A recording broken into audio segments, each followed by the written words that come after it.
you can't say that you weren't told. But if you're really spiritual, you would see it coming and therefore guard yourself against it. All right? And if you're not, or if you're phony, you will get caught. Because that's what they do. That is what they do. You understand? And so not being aware is not really being spiritual. Are we clear? All right. So don't say that you didn't know.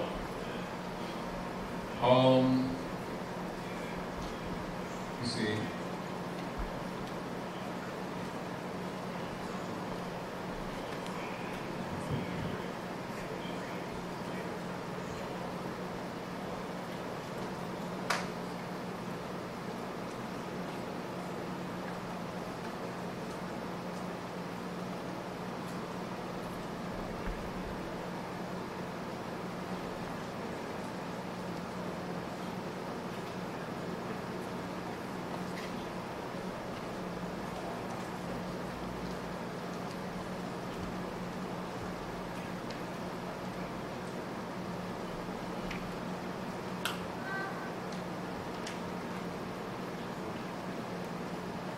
Now, for those of you who are familiar with the King Alfred Rex 84 military operations document, I want to remind you all of a section in here which all politicians know.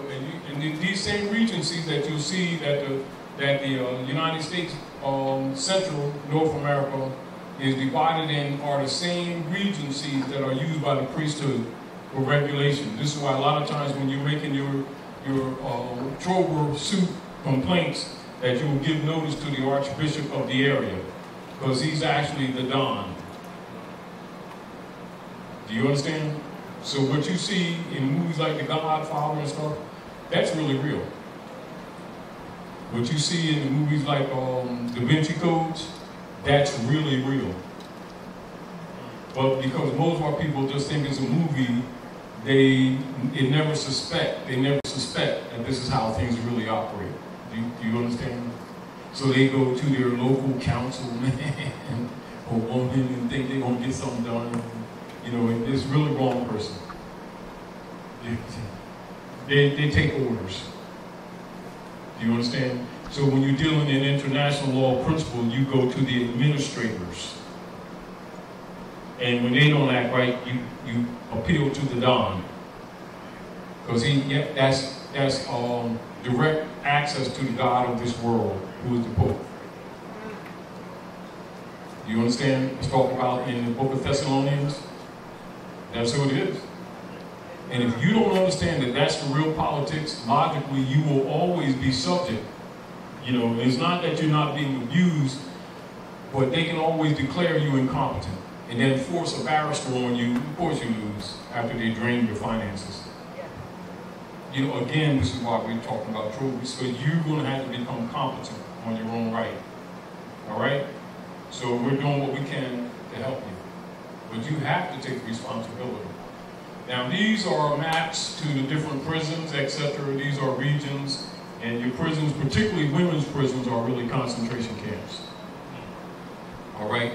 Politicians know that. Your local marching, praying leader guys know that. Council people, mayors all know that. They're not going to tell you, but these are books that they have to guide their politics. Same thing with all the different secret societies, Ku Klux Klan, and all these people that act arrogant with you, because they know about you what you don't know about yourself. So their thinking is different because they don't look at the politics the way you look at politics. And then we get emotional because we be thinking things mean one thing, and we have expectations that are not going to happen, that are not going to manifest.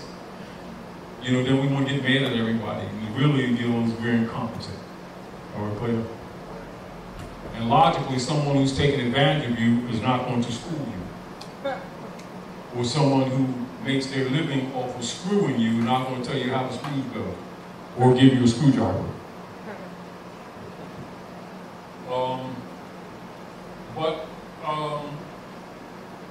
These are some, for those of you who are not aware, these are some of your regions that the center Central North Gate is divided into, these are regions.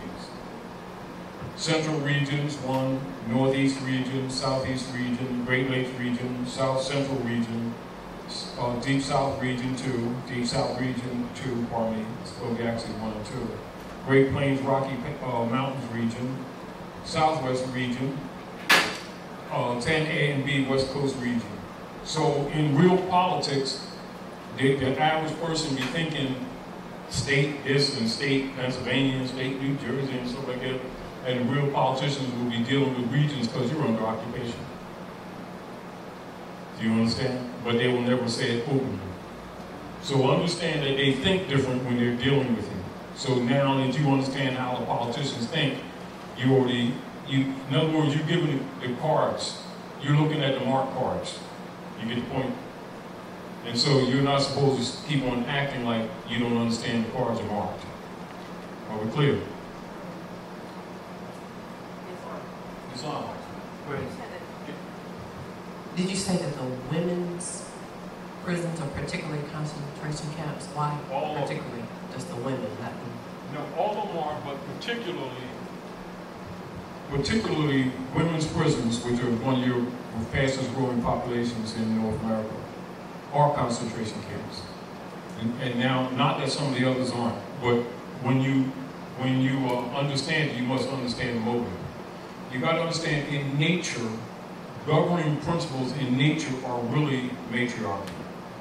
We're not talking about the politics that we're taught.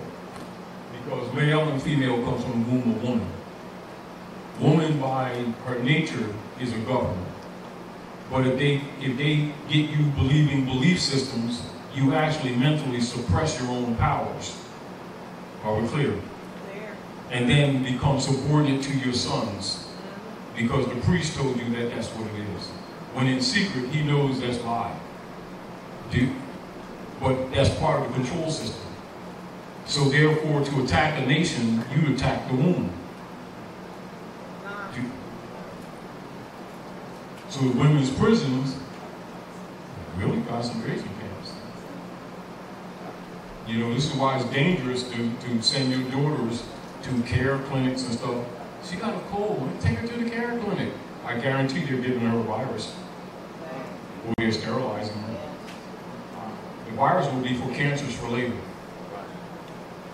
And a lot of people keep on doing it, but they know Jesus, they're full of doo-doo. No, we are full of doo-doo. You know, because we keep sacrificing our children to the priesthood thinking they love Jesus and God and Allah. They don't high priests or demons. And they're part of the system of your oppression. And you can keep serving them, or you can decide to start thinking and start rescuing yourself and your family. It's up to you. I mean, when I say you, we're talking plural. You know, but as long as they're in the belief systems, they're slaves. They're serfs. You know, and where they be thinking these people love them, these people are using you. They have no conscience wearing a $3,000 suit while spending Jesus' half at the Bahamas. They don't. And, you know, let's be real. When adults actually think that Jesus has a bank account at Chase Manhattan, you know the children ain't got a chance. Because any broke God needs you. You don't need him. Child can figure that out. But every time they introduce you some version of God, he's always just happens to be broke. Subject to the Federal Reserve. You get the point, brother?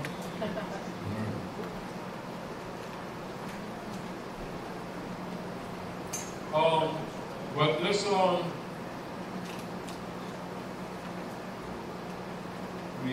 reduce this so that we can go to. Now, most of you are aware of this, but I want to go to section here to also to inform you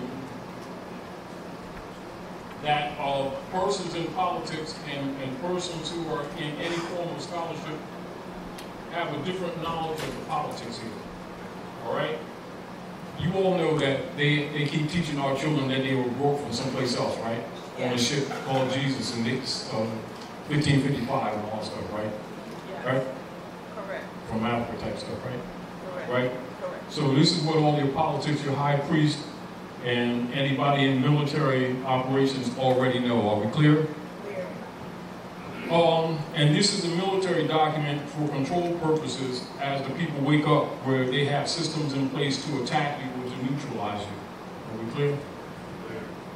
Note at the appropriate, see, all these organizations, which we don't need to get into, all of them are infiltrated.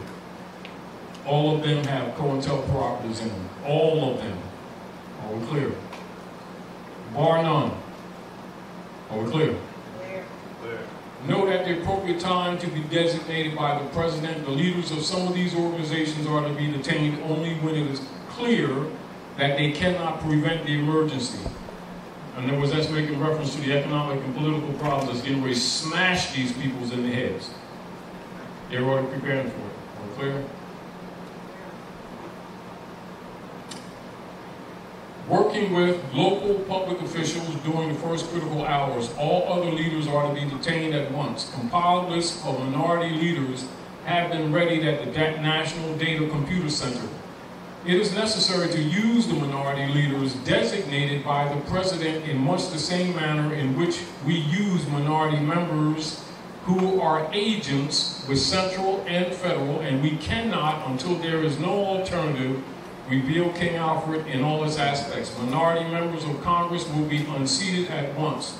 This move is not without precedent in American history. Attorney General, now I need you to pay attention to this next paragraph. So when you be thinking that politicians and people in service and your so-called community leader guys and leader girls, or these different organizations, churches, mosques, and synagogues and temples, who are adepts, all of them are adepts, don't know this, you're sorely mistaken. Just because they ain't talking to you on the front. They're getting them coins in the back. You know the Judas factor, 3 pieces of silver, selling you out, and they be saying Jesus, and you get all teary-eyed, and they're distracting you. You ain't get them cushy jobs or nothing. So pay attention to this paragraph and notice how this military document, they actually tell you the truth, but most people never get a chance to read stuff like this. Preliminary memo. Let me make it bigger so y'all can't miss it. Because I want you to make comment on it. Feel free to make comment on it.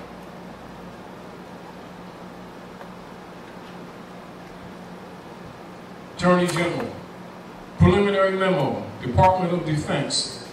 This memo is being submitted in lieu of a full report from the Joint Chiefs of Staff. That report is now in preparation. There will be many cities where the minority will be able to put into the street a superior number of people with a desperate and dangerous will. Pay attention to this line, y'all. He will be a formidable enemy, for he is bound to the continent by heritage, and knows that political asylum will not be available to him in other countries.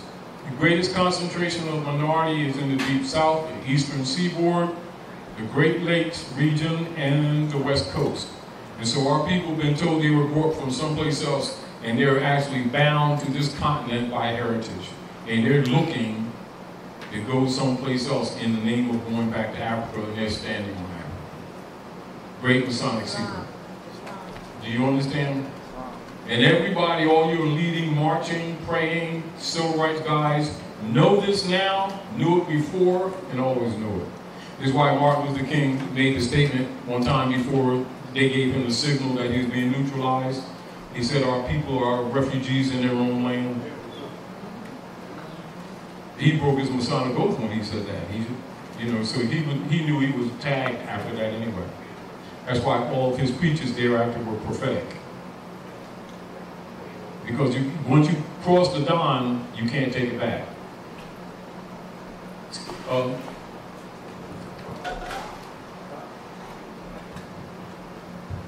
So you read that he's bound to the continent by heritage. You mean the United States? North America.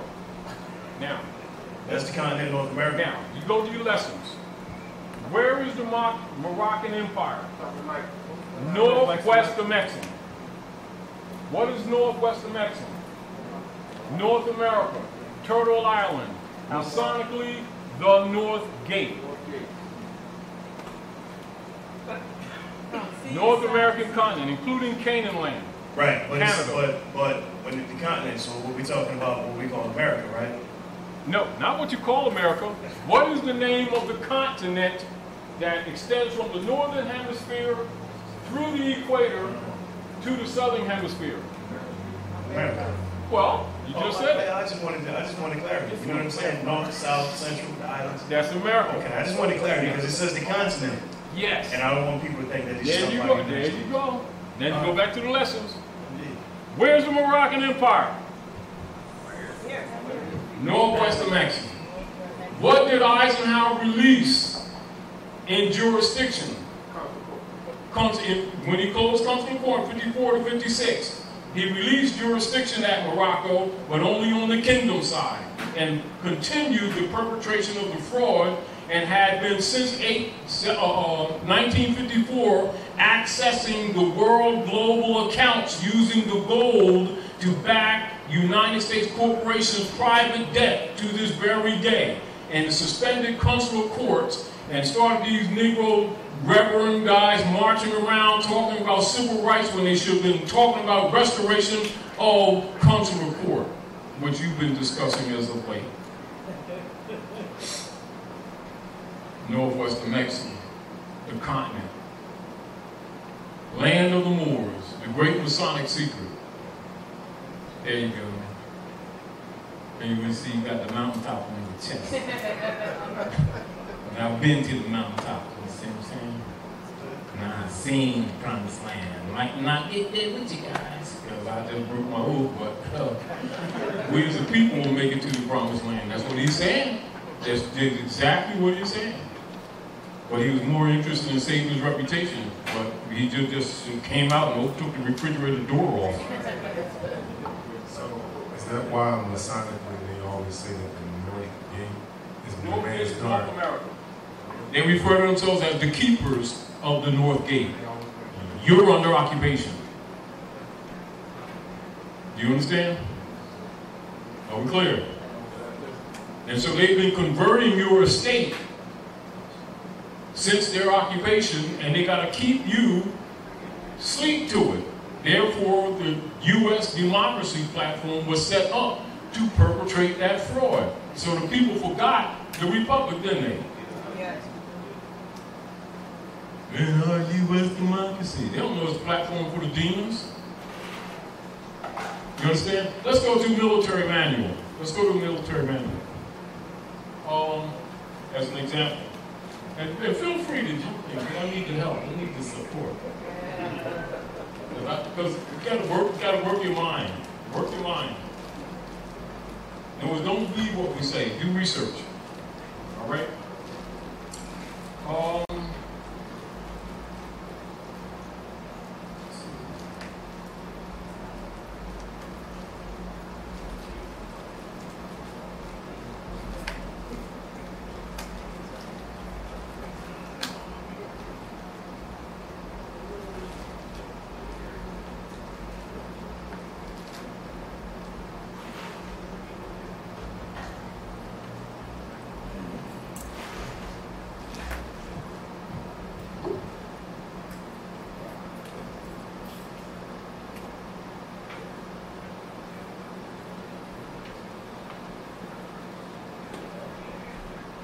Now, what I'm getting ready to show you is a synopsis from the military manual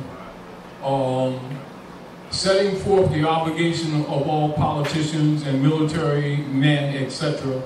And of course, you would already know what their duties are after reading this, but you will also recognize that they've been lying to you, and people around you have been deliberately lying to you and misleading you. However, you'll see in a moment the point that I'm making when you read the direct information from the military manual. And this is for, most of you already know this, but this is for people who may not be as familiar. This is again to support your consciousness on making Trova argument.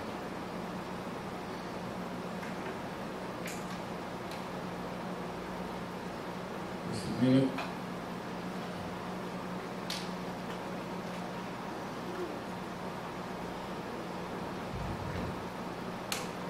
excuse me, be patient for a minute. So I'm going down here somewhere in the middle of the lesson book.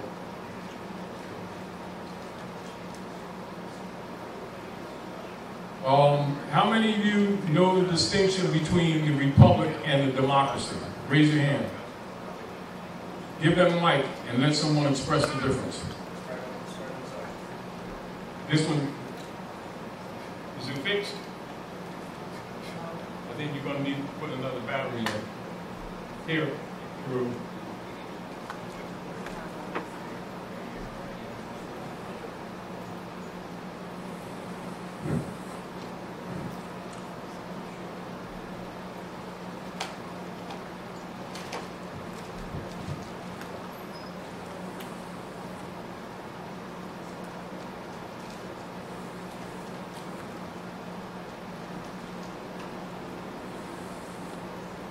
Now, for those of you, as a reminder, the Trover issue is a common law issue. And the same way and reason that Eisenhower shut down consular courts was also to dissuade us having a proper platform in common law arguments with the abuses that were being put upon us. All right? So keep that in mind. We're talking about political motives.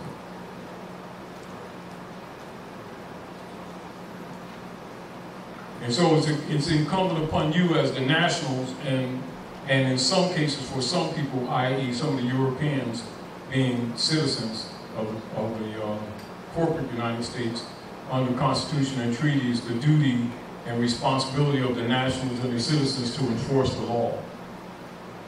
And it's not an option. It's a duty and responsibility.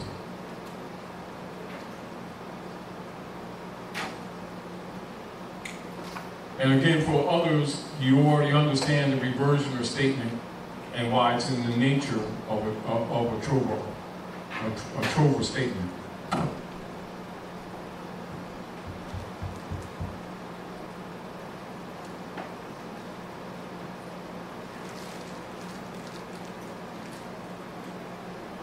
And also for others, you know that all corporate members and operatives are members of the Roman Curia. All those things keep in mind. And also, again, for others, recognize as you become more and more conscious that they will set trolls out to try to diminish any activities relative to your birthright issues, or what it will be referred to on another level, your sovereign rights that belong to yourself, i.e. the people, and not to government. Are we clear?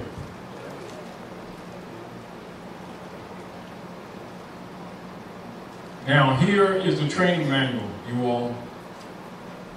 The Soldiers Training Manual, TM 2000, United States War Department, November 30th, 1928. And as you already know, after the Roosevelt used the birth certificates to back their bonds again, they suppressed this information. However, it's known by all politicians, are we clear? And all leader guides and all scholars. And recognize the consciousness, the distinction that is made clearly.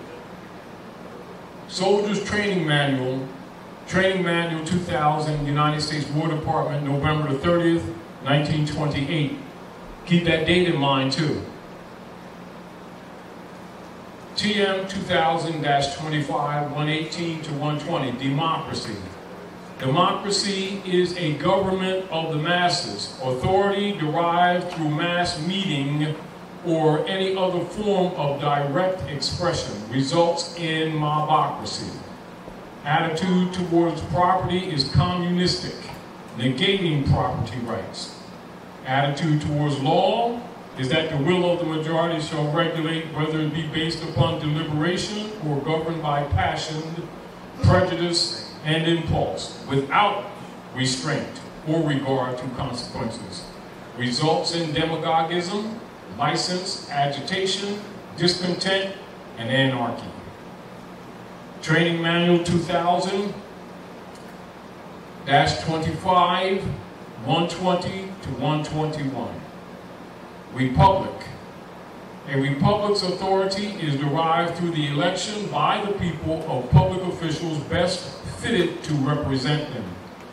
Attitude towards property is respect for laws and individual rights and a sensible economic procedure. Attitude towards law is the administration of justice in accord with fixed principles and established evidence with strict regard to consequences. A greater number of citizens and extent of territory may be brought within its compass. Avoids dangerous extreme of either tyranny or mobocracy. Results in statesmanship, liberty, reason, justice, contentment, and progress. That's the training manual that politicians and military men have, making a clear distinction between the democracy platform that's operative now and the republic that was set forth by the Ordinance of 1787 and the Constitution for the United States of America. And so the right of sovereign birthright is protected under the republic, but not under the demon platform called the U.S. democracy. And so you can see why some people who claim to be wanting to liberate these people or claiming to be sheiks or grand sheiks of the Moorish Science Temple or other organizations that claim to love Noble Drew Ali will attack anybody that starts constitutional instruction or civics. Once you understand what's really going on, you will know who's who no matter what organization they belong to. It matters not. Do you understand? You measure them by constitutional principles, not what club they belong to. Are we clear? Yes, sir. So we're giving you the documents, not some opinion.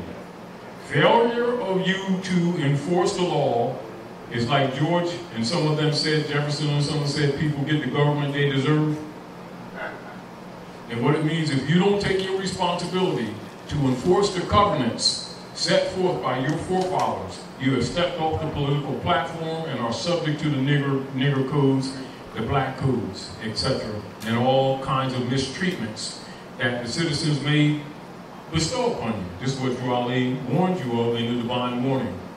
So I'm giving you the actual politics behind some of the statements that were given to you by the prophets so that you can see their actual function or the importance of them, not just accepting them because you may respect the prophet, but that you understand that there's a background, that there's a reason, and also why he said to you, if you don't believe that the program that I have for the redemption of my people and the citizens are correct, go to those who know law.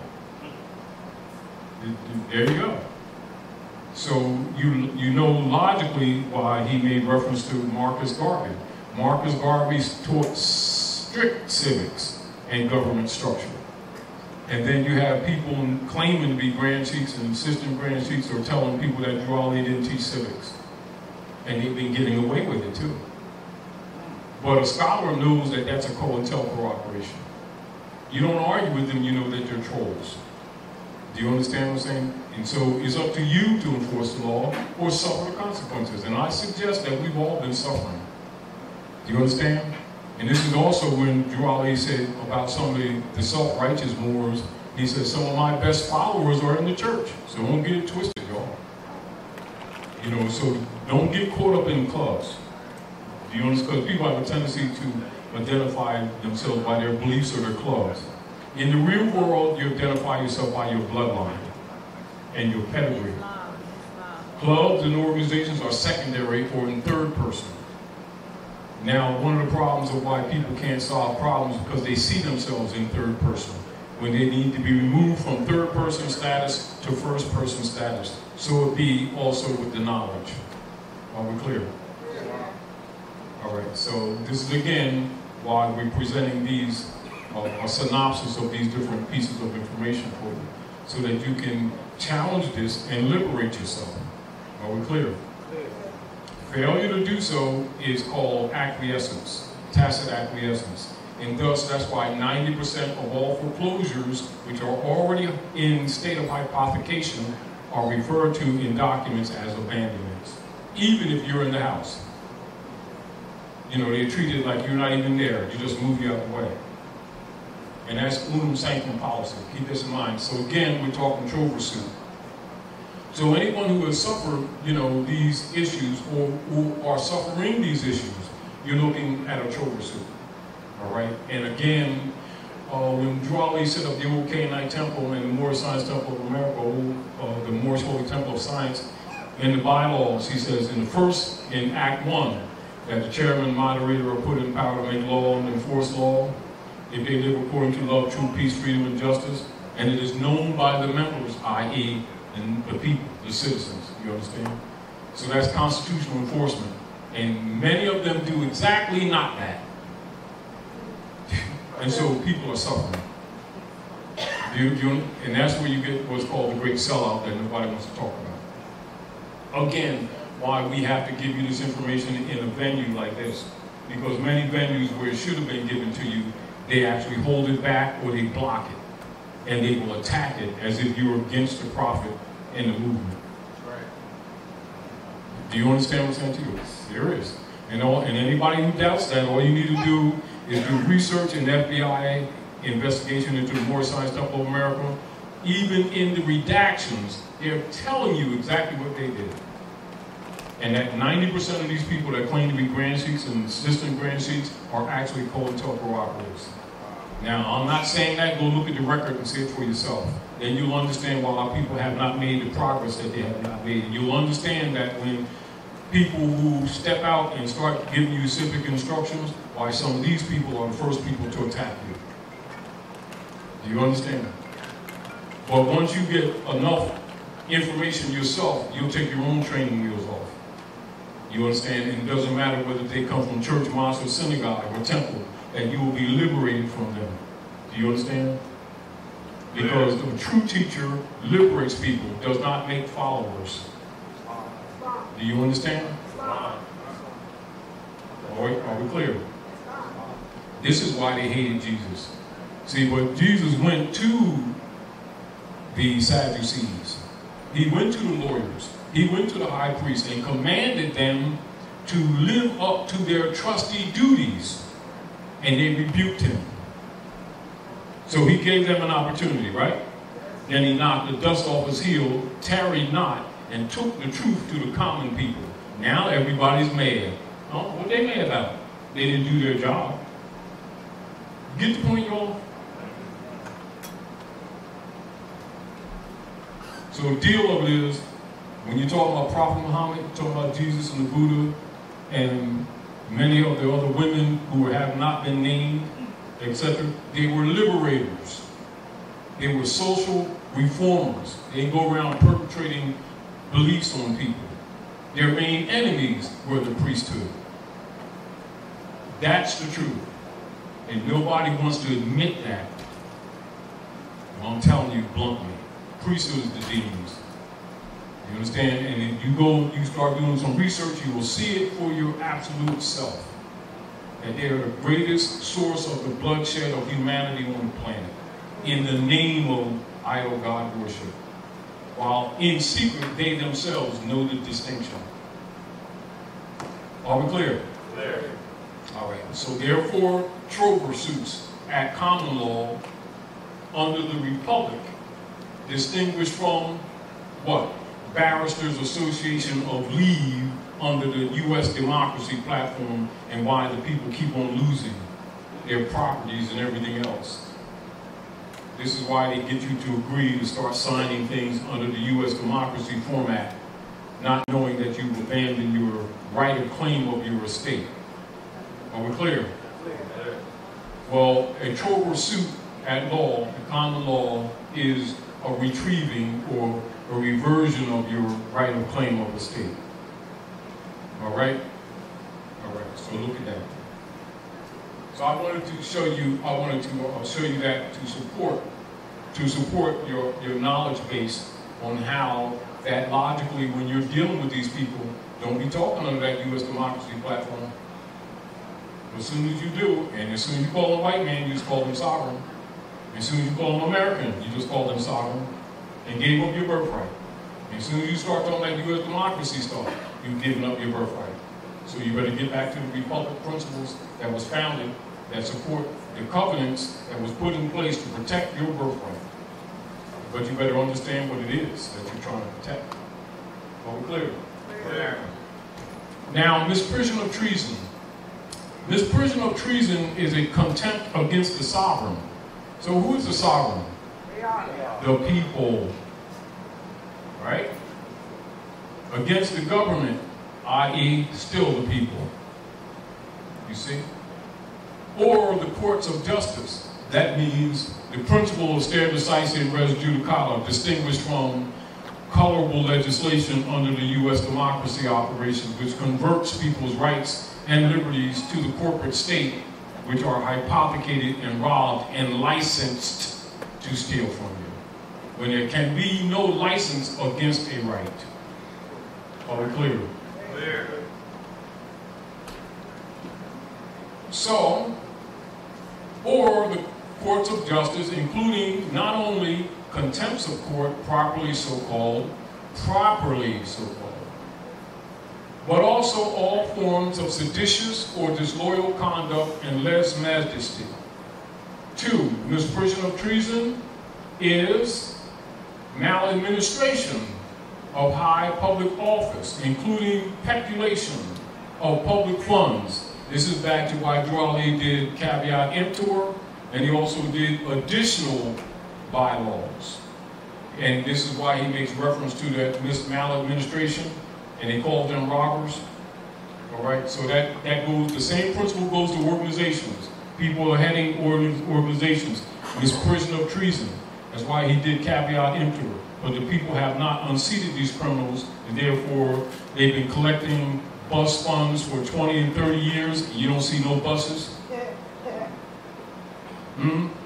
In according to their charter, every temple must have a school. They've been collecting thousands of notes for generations. No schools. No press. He said the press is our most powerful weapon. There's no newspaper. And they attack anybody who produces any literature.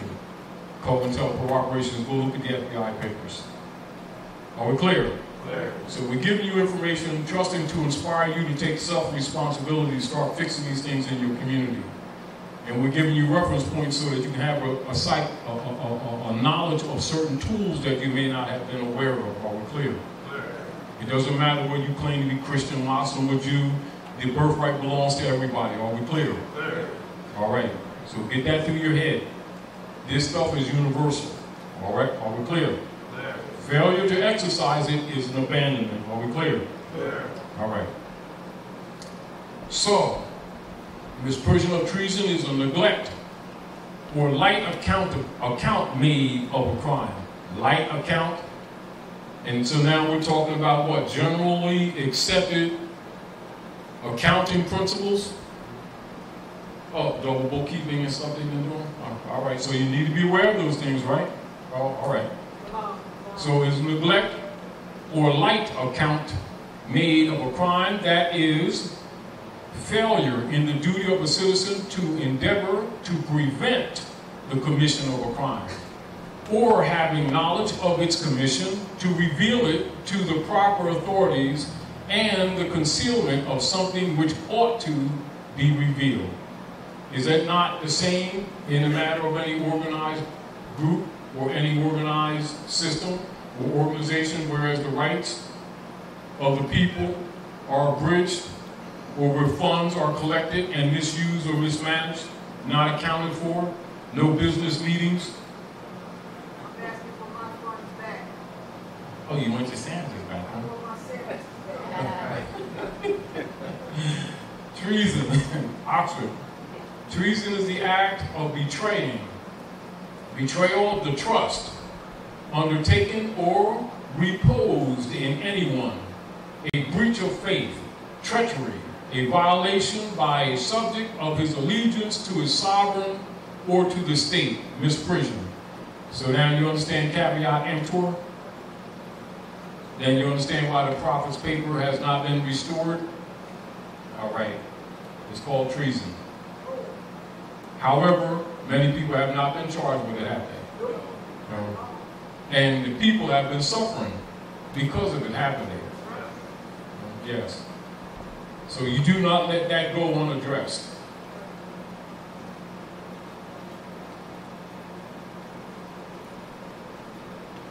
Treason, Britannica. Treason is the betrayal, treachery, or breach of allegiance or of obedience toward the sovereign or government. Treason against the United States is declared by the Organic Constitution, Article 3, Section 3, to consist only in levying war against them or in adhering to their enemies, giving them aid and comfort. Treason is a breach of faith, treachery, see synonymous or synonyms. Treason also under fraud. So therefore, fraud has no statute of limitation, does it? Does it? And so what occurs in an issue of trover?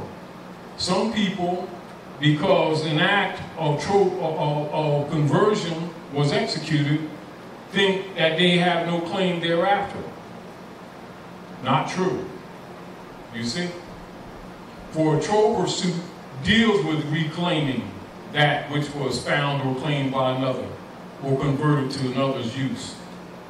This is again why Eisenhower shutdown comes from courts, because this would be a proper venue where these issues would be brought to bear. Are we clear? And the marching Negro leaders are paid not to bring that to your attention, but to try to get you to agree to be 14th Amendment Negro, which means monkey, citizens, thinking you're going to get rights. Are we clear? And so you march around talking about 14th Amendment not knowing its stock, thinking it means rights for people. Do you understand? When you're issued with restoration of consular court at the North Gate, because they have been the keepers of the North Gate, and they are in breach of their duties, aren't they? Of their fiduciary responsibilities. Then they pay black leader guys to run around and call these people black and Negro, which takes you off the platform. Now you have no right of claim because there's no such people. And you cannot use a constitution for your defense when you're not a party to it. That's where the brand system operates. Are we clear? And this is the argument that Lincoln was making for Dungeon. Are we clear? All right. And for those, because I know most of you know it, but for those who have not, and this is why some things we do redundantly, to clean your concepts up. Because one of the major problems that we have is our people don't know the difference between facts and beliefs. They mix them. Beliefs do not go with facts. Beliefs are like aspirins and acetaminophen. They make you feel good at the moment. A shot of liquor or something like that. And, you know, that's what you do, it's cool. But don't take that as reality. Do you understand? Or necessary. So don't confuse that with divine nature. All right, so, hold on.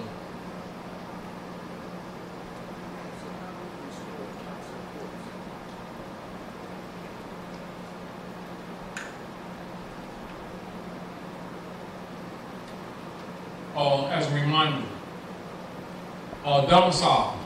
This is for you whenever you're dealing with the issue of them converting your estate. They ask you where you live, etc. And when you say in the state of, then you just introduce yourself to C jurisdiction. Are we clear? Because you can't live in the corporation which was constructed by the papacies. You live in your body, but you domicile on the land. Are we clear? All right, so when they give you these kind of questions, remember those are what you call trick, or what you call loaded questions that create jurisdictions. And because our people aren't aware of multi-layered jurisdictions, they don't suspect these things. This is again why I took you to the manual, to the training manual, to show you the distinction between the U.S. democracy platform and the republic, the original republic. All right, just as a reminder. So domicile is that place where a man has his true, fixed, and permanent place home and principal establishment and to which whenever he is absent, he has the intention of returning. Domicile is not for a mere special or temporary purpose, but with the present intention of making a permanent home. For an unlimited or indefinite period, the word domicile is derived from the Latin domus, meaning home or dwelling house, and domicile is legal conception of home, all right? So when they be trying to say, do you live in Wilmington? When you say yeah, you just stepped in the middle of the sea. You know, this is another reason why so-called black leaders will not teach our people to read. Because they already know that you be making statements that you hear commonly and think they're safe, and they're designed to convert your estate. This is also why they don't teach basic etymology in schools where our children go. And this is also why it's important, and I thank Dr. Naila for bringing Brother Abdullah Mosley Bey here. He's one of the best etymologists in the country. And I'm not saying that just because, you know, we're friends and stuff like that, because it's indeed true. You know, and so many of you who have some of this literature have liberated yourself on many levels relative to being able to read legal documents, and also to do cross-reference research, and also understand the fundamental rules that scholars use anyway around the world for research and cross-reference research, and also being able to tell the motive and motives of writers from different periods of time. And thus you're less apt to be fooled or deceived. So I want to also thank Brother Abdullah for taking time to come down and particularly committed some time to do it on a regular basis. But I want to tell you how important that is. You know, also with his book, Moors and Masonry, he's given you a lot of points of research, of information that many people have and will never tell you, because it will liberate you from them also, not just from Rome. So when you see people that you have trusted or you think you should trust attack this type of literature or these type of forums, understand what their motives are. And that's why Dwali warned you, and he said, be careful, Moors, some of your own brothers and sisters wearing turbans and fezzes. We're trying to put you back in slavery. So don't get it twisted when you think that people, just because they're wearing a turban and fez, or they're conscious that they're necessarily got your interest at heart. Watch what they do and say, not just what they claim. Do you understand? And anybody that does what you call expurgatorious practices, prohibitorum practices and expurgatorious practices are contrary to the uplifting of fallen humanity. Are we clear? Those are established practices under unum sanctum, the popes of Rome, to put the world into darkness. Noble Raleigh set up the political platform for the restoration of the Moorish estate, which is exactly the opposite of that. Are we clear? Therefore, this is why he always made the statement, in order to change the people, you must change their literature. And go back to the philology principles of your ancient mothers and fathers. And so if there's anyone in your community that has any kind of a title, and they haven't produced literature that you can cross-reference and critique, and they got a title, they're a fraud. Are we clear? Clear. So just remind you, so you know the rules of measuring people who keep messing with your mind or making claims in your communities or on any political forum. All right? And that's universal. That's not just with us. Are we clear? All right. Oh, you just raising the crown. I think it's done like this. All right. Are there any questions on the immediate tip? All right, so everybody's clear on what a troll pursuit is, right? We good? We good? I can't believe it. I can't. A trope. What is that? Trope. I can't believe it. A troll suit. What is that? I can't believe it. That's why. You didn't know, because it came late. Right. Let me. All right. Now let me go back. Say, well, you can go in the law. Yeah, give him a law dictionary. As a matter of fact, you read it. Come on, put your stuff down. Go up here, because you're on camera. Up here? You're going to do your moonwalking. Go ahead up there. So look up Trover. You didn't start. Yeah, yeah. Wait, open it up. Yeah, you on the spot. All right, but I'm going to hold it. Trover.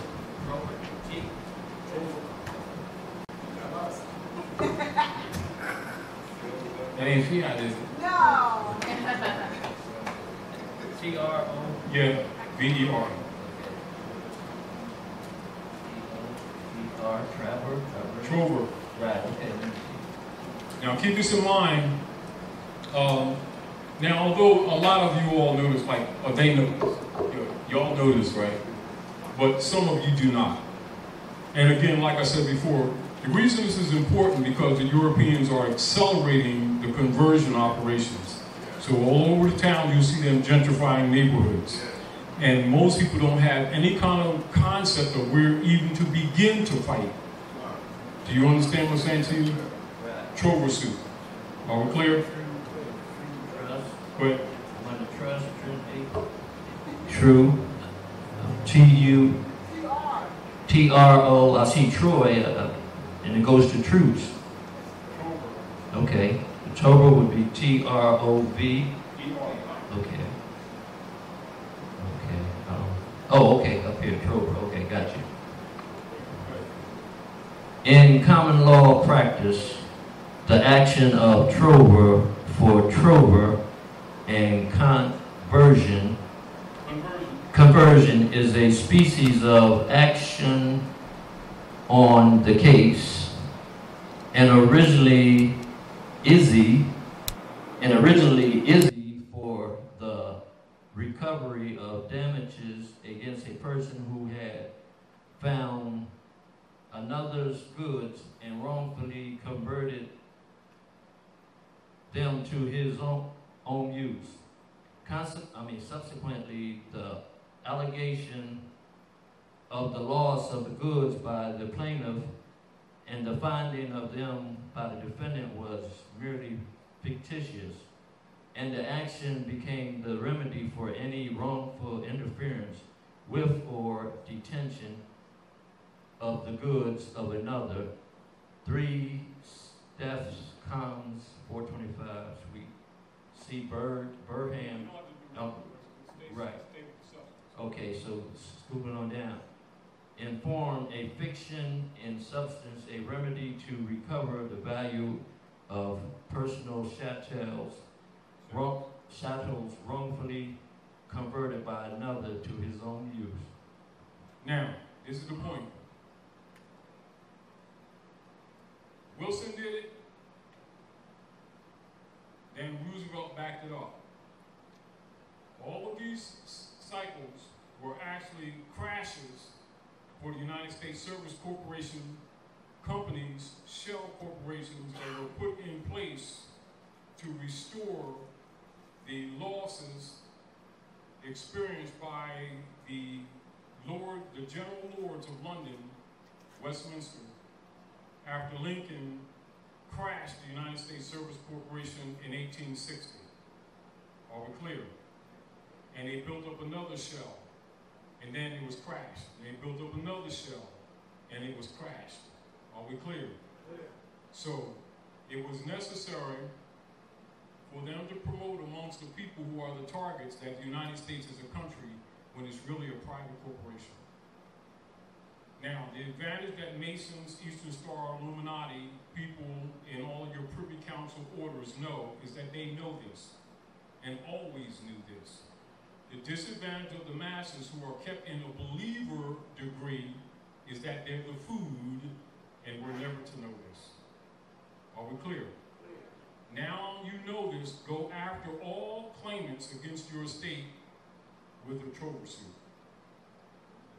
Are we clear? Would that include judges, clerks? Because they're not really judges. They're private administrators pretending to be judges for people who don't understand government. Are we clear? And they've been getting away with it. Are we clear?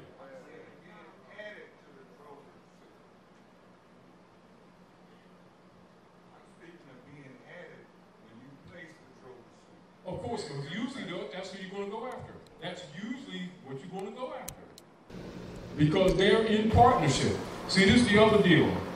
The barristers of England and the private administrators pretending to be governors, pretending to be judges, are actually both members of the bar who are exercising political powers that don't belong to them.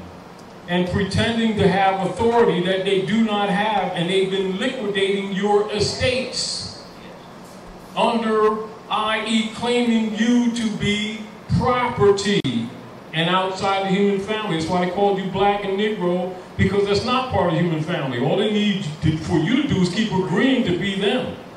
And you come under the Christian black codes, and now they trade you as stock, which is what they've been doing. Do you understand? Now you got an idea what a trover suit is? Yeah. Of course. Now that's why all of y'all got your Black's Law Dictionary, right? This is right on time. I'm going home. It's on time? All right, you got your skates on? This is what I'm going through, man. All right, good man. I got the city saying I owe $26,000 of fees.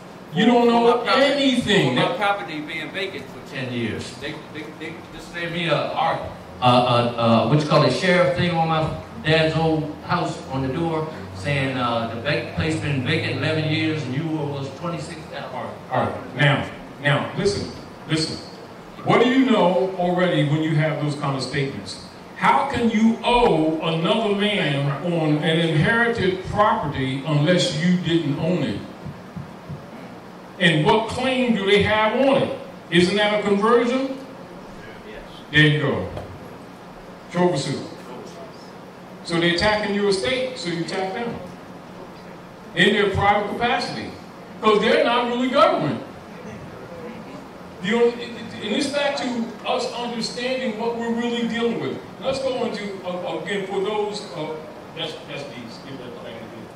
For those who really understand even the argument made by people who understand this. This is why even when you have issues like this, you know, that you can deal with the Clearfield Doctrine. Now, Europeans and most of so-called middle-class Europeans that have been playing under Knights of Templar operations that claim to be white people on the Knights of Columbus, who was playing when they start sacrificing the middle class, the Europeans would run to Clearfield Doctrine and win their cases. Are we clear? So this is why we share this information. It's not limited to this, but is to clear your concepts on where your arguments should be. Are we clear? So, but also, one of the issues, because we've been discussing these issues with different people that have been having problems, we're making them, reawakening them to things we've been telling them over the years. Because we have a tendency when you're under pressure to forget. Do you understand? And so, this is what you would be arguing under a trover suit. All right? And so, this is a remind you. Are we clear? All right.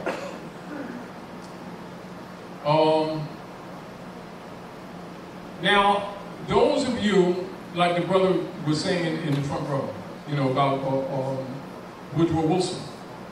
You know, remember that prior to 1913, that all property at North America was held in a allodial title.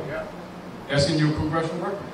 But it's also Aboriginal titles. And so if you do research around the world and you look at the different processes where the Aboriginal people are making claims to their land, it would be called an Aboriginal title claim. Are we clear? And that would be equated with an allodial title. But because you've been betrayed by most of your so-called marching, praying black leaders, they're not going to tell you that your argument should be a trover argument dealing with your right of allodial title. This is again why when we're talking to people, we keep telling them to create a trust and then put all of their property in trust, including the bicycle, including the flat tire that you don't even want. Because anything that you don't claim, they consider that it is abandoned and they operate accordingly. If you know that that's how they operate, you cannot sit on your butt and be or passive, thinking that just because you're not on the rotisserie at the moment, that you're not on the rotisserie. You just the wheel ain't came around yet. So, you know, you start limping and saying, "Dang, where's my leg?" You know, you took the chicken leg off. And then you next. Then they come for the butt and the thigh and all the rest of the stuff. And then usually when they get that close, that's when people get active. When you recognize they eating you and you the chicken. You know, and then you're on a learning curve. You don't want to do that. You really need to understand what you're dealing with. You know, so again, I thank Dr. Naila for maintaining this venue where this information can be given freely. You know. Now, of course, you already know James Tropicon, who was representative for Ohio, who they murdered him a couple of years ago. You know, claimed that the tractor accidentally rolled over him, but we already know what that's all about. Now let's go into a part of the statements in the record, because he made statements on the record and then statements off the record, and some of those things have been compiled for your information base. So let's go within. Now, it's United States Congressional Record, March 17, 1933 or 1993. Now, keep in mind, for those of you who have no consciousness of what Tropicon was talking about, this is for your further research.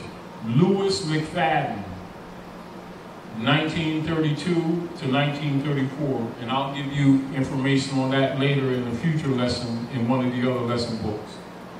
And this is what he's making reference to, and this has to do with the corruption of the administrators who are saying they're congressmen, you know, and the Federal Reserve operations, etc.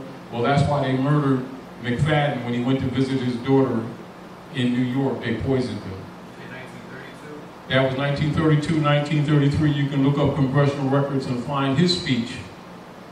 And so some of what Tropicon was talking about was actually in that issue.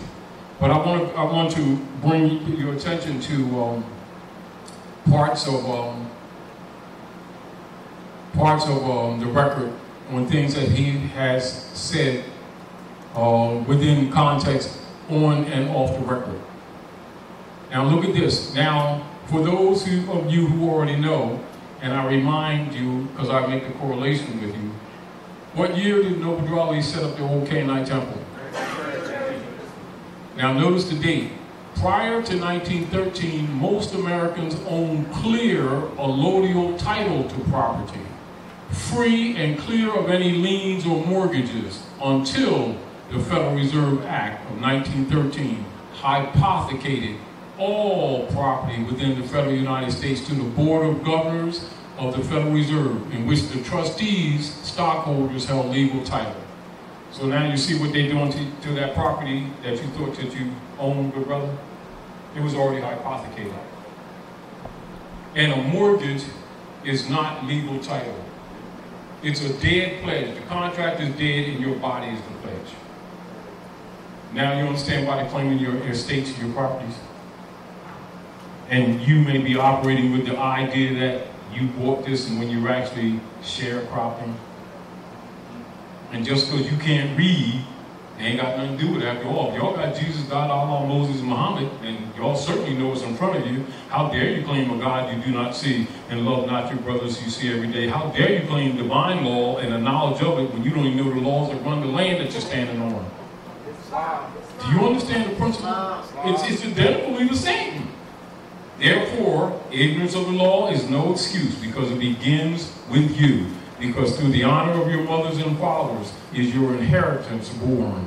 And failure to honor your bloodline, you have no inheritance. Why did the European put his name on you? To make you non-heritable. This stuff is not secret. So, if you don't have a trust and you have not taken your estate and put it in trust in proper person, do you own anything? No. Can't.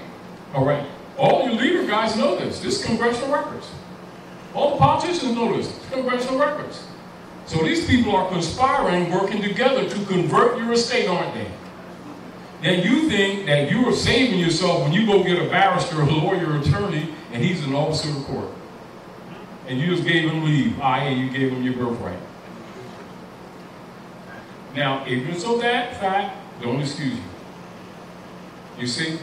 So isn't this back to why we've been telling you all to come together, restore consular court? Because you must have a venue, a legitimate venue in your own community that makes plain on your estate. Now you understand why Drew Ali set up a trust years ago and why the breach took place and that was undermined? And now we're suffering the consequences today because we thought he was dealing with some belief system and he's dealing with your estate. See the problem? Go ahead, sister. How do you put your estate into the trust? See, first you must know what a trust is. Now, trusts have actually two parts to it. You got the trust or the trustee, etc. Then you got the sister QV, which is actually yourself. All right, i.e. the beneficiary. So you must know the principle of trustee or FOFR in feudal law would be FOFR, and their obligation to the beneficiary. What they did, they committed a fraud. Then they called you the beneficiary of it, and then claimed to be government, and then claimed to be administrating the trust as you the beneficiary, and then point you as the debtor. That's called surety. This is why last time we were here, we did a lesson on surety and securitization, because that's exactly what's going on. It's exactly what's going on. In other words, we're explaining to you what's going on, so that you can better be prepared to counter, because it is going on constantly. Are we clear? It is operative. And a lot of times, like when we're dealing with situations like you're dealing with, or like he's dealing with, or like what you're dealing with, or like what you dealt with, you may think that that is you in an individual problem, when that attack is on all of you. You just happen to be the page that's turned at that time. You're the chicken on the road, that big rotisserie. You just came around. You know, I was getting light there, flaming and stuff. Yeah, it's getting warm. You next. And this is back to where we need to understand when Yahshua was saying you are your brother's keeper. You know, you must care for your brothers and sisters, because guess what? Rome is coming after you. Just because you ain't on the plate right now, you know, just because they looking like tight and everything, you don't know they're vampires? They're vampires. Now, get over yourself, get over your ego, you know, get over your fake spirituality, and start seeing things what they really are. Because we're in deep trouble. Do you understand? Set up that trust out. So you want to study trust. That's why we give you information. You see, what we're saying, the fact of the thing. We know that a lot of things can't be told you in a lesson like this, but we're giving you the fact of the thing. So you have now available information that when you get home and still looking at power and empire and stuff like that, go in the law dictionary. Do you understand what I'm saying? Study these things that affect your life. We're telling you what your problems are. We're not estimating, we're showing you. And we're giving you a record. Do you understand? And so your suffering has not necessarily to be the reality. You know, all we're really suffering is that the masses of the people do not know they have an estate. They don't even know what an estate is. They have no idea that people, operative, are conspiring and have conspired to steal your estate. And that they've been living on you all the time. But if they got you arguing a different argument, you're arguing something that has absolutely nothing to do with what's going on. So they need people who you trust. Have you marching all around the place? Right. Let's keep hope alive and let them know that we got our own peanut butter sandwiches. And you start blaming that stuff on Jesus. I'm serious, this is what we do. And the rest of the world looking at you, hey, these people, they take a lot of Ritalin. You know, and that's how the world looks at us. And we recognize that they dissing us, but we don't recognize our own ignorance. And then we're always hiding. We're not with Jesus. We hide behind Jesus. Jesus ain't got nothing to do with this crap that we keep doing. We're liars. And our suffering is the proof. Our broken communities are the proof. The IRS taking everything from you is the proof. And then you want to sit around and tell these babies that you're saved with your hypocritical self. You think divine law has any mercy on you with your hypocritical self? No. Just like others that come into communities make wealth like that. And they ain't going to tell you that you're suffering under Negro codes because you ain't going to listen to them anyway. Because you first, you didn't make prayer today. You didn't get Reverend Johnson $5. You didn't make salad and make sandwiches and stuff. And they be looking like, oh, here we go again. You know, it's really. Meanwhile, we catching hell. And our babies are dying. They kick in doors, take children without court. They don't need them because they're state property. We're full of stuff. We really need to get real.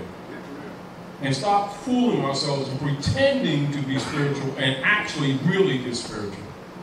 Because if we did, we would need ABC, someone's P on me, Round the Corner organization, Keep Hope Alive, and all these other alphabet super organizations that claim to deal with rights and ain't never read a damn constitution.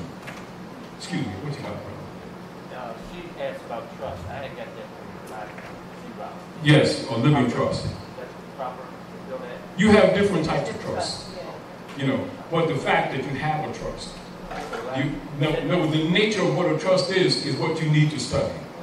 Then you need to study what fits your venue, what you need. However, failure to have a trust at all is your greatest mistake. So it would be important to fill this out and add all my problems. No, not necessarily. This is what I suggest to you, honestly. And we talked about this earlier. Any fixed instrument that you get from the United States corporation, company, or any municipality is already colored in its nature. Learn the truth and create a document in lieu of that takes it back into its allodial foundation. Anything registered with them is transferred to their trust, which is why they keep taking your stuff. Which means you still don't understand what the issue is that you're dealing with. They're claiming jurisdiction over your body and your property. And then you give them permission authorizing it. Thinking that you're saving yourself. So do we keep it in our Bibles at home, our trust that we write of ourselves? Therefore, yes. Is that okay? The same thing with birth records. A birth certificate is a bank bond. A marriage certificate is a bank bond. And if you ain't figured that out yet, tough cookies. Because that's exactly what it is. Now, if our people know God, Jesus, Allah, Moses, they know all this stuff, they should know that by now. And that's what they've been doing to us. Are we clear? Now that you've discovered that they've been robbing you, do a trover suit. Start suing these people. You see the point? In their private capacity, because they're actually private people pretending to be Americans. They're not Americans. You must be in your proper person. Yes. And this is back to problems that, like, even the masses have, not knowing, you know, the difference, again, which we went over earlier with the democracy and the republic issue, you know, from the training manual. And making assumptions of ownership where ownership does not exist. Are we clear? And so one of the things why I wanted to go into the congressional record and make the point to you that prior to 1913, that property held at North America was by allodial title. And I'm saying that because you know that most people that you know, operate every day, even family members, don't even know what an allodial title is, never even heard of it. And we ain't talking about ancient history, we talking 1913. So when they talk about Woodrow Wilson, they talk about Jekyll Island and whether they're gold or silver and blah, blah, and really that ain't the damn issue. That's another diversion. Because the world global estate and the assets is all the gold they've been stealing from the Moors since the Spanish Inquisition. This is Don Carlos. This is what's up with that big asset trust of Spain. This is what all these people are really controlling. And you arguing whether or not you got a gold or silver coin. And they talk about world assets to keep you from paying attention to that. You see the point? That's why it's important for them to have marching Negro leaders hide behind Jesus and keep you begging when you're the heirs of the world's largest estate, the Lazarus principle. But because they say Jesus and Allah and stuff, people get all teary-eyed and impressed. When in secret, these guys are getting paid off. 501c3 Skull and Bones payoff agreement. Most of their organizations got a 501c3. There's a Skull and Bones agreement. It's because we teaching the word of the Lord. Yeah, the Lords of London. And it's true. That's not funny. It's true. Anybody did research will find it. But these people don't read. Translation, they tell you that they're screwing you. So now, that means buyer beware. Is capital I looked at thing? All right. Those of you also who recognize, like Rahm Emanuel, when Rahm Emanuel exposed, when Obama went to Egypt, and then Rahm Emanuel, after he ran for mayor of Chicago, and he issued the proclamation. I know so many of you are familiar with that. And so he's telling you about your heirship to the land even. You know, so really it's not like people ain't telling you whether, however serious or not serious our people take this stuff. It's kind of what it is. But the problem that we really have is that Europeans are accelerating the conversions. And so people, even who think that they're so-called paid up, don't know that all operations are discharged or set-offs. That's all that's taking place. You're not paying anything. You're making set-offs. This is why if you look at mortgage instruments, they will say de donis, which means a gift. So when people are making so-called mortgage payments, it's accepted as a gift to the trustees who are administering over your estate. Then they use a name in all capitals, which is a conversion, and then they set off or discharge the debt. It doesn't disappear. It's pushed down the road. That's what a set-off is. See, if people keep thinking it disappears, it does not disappear. Then they turn around and convert it against your estate, and they call that the national debt. Do you know why? It's the conversion of the debt against the nationals by what? Fake Americans who are operating on your land. Now you understand King Alfred? Minorities are bound to this continent by heritage, and they let this Roman tell them that they came from someplace else.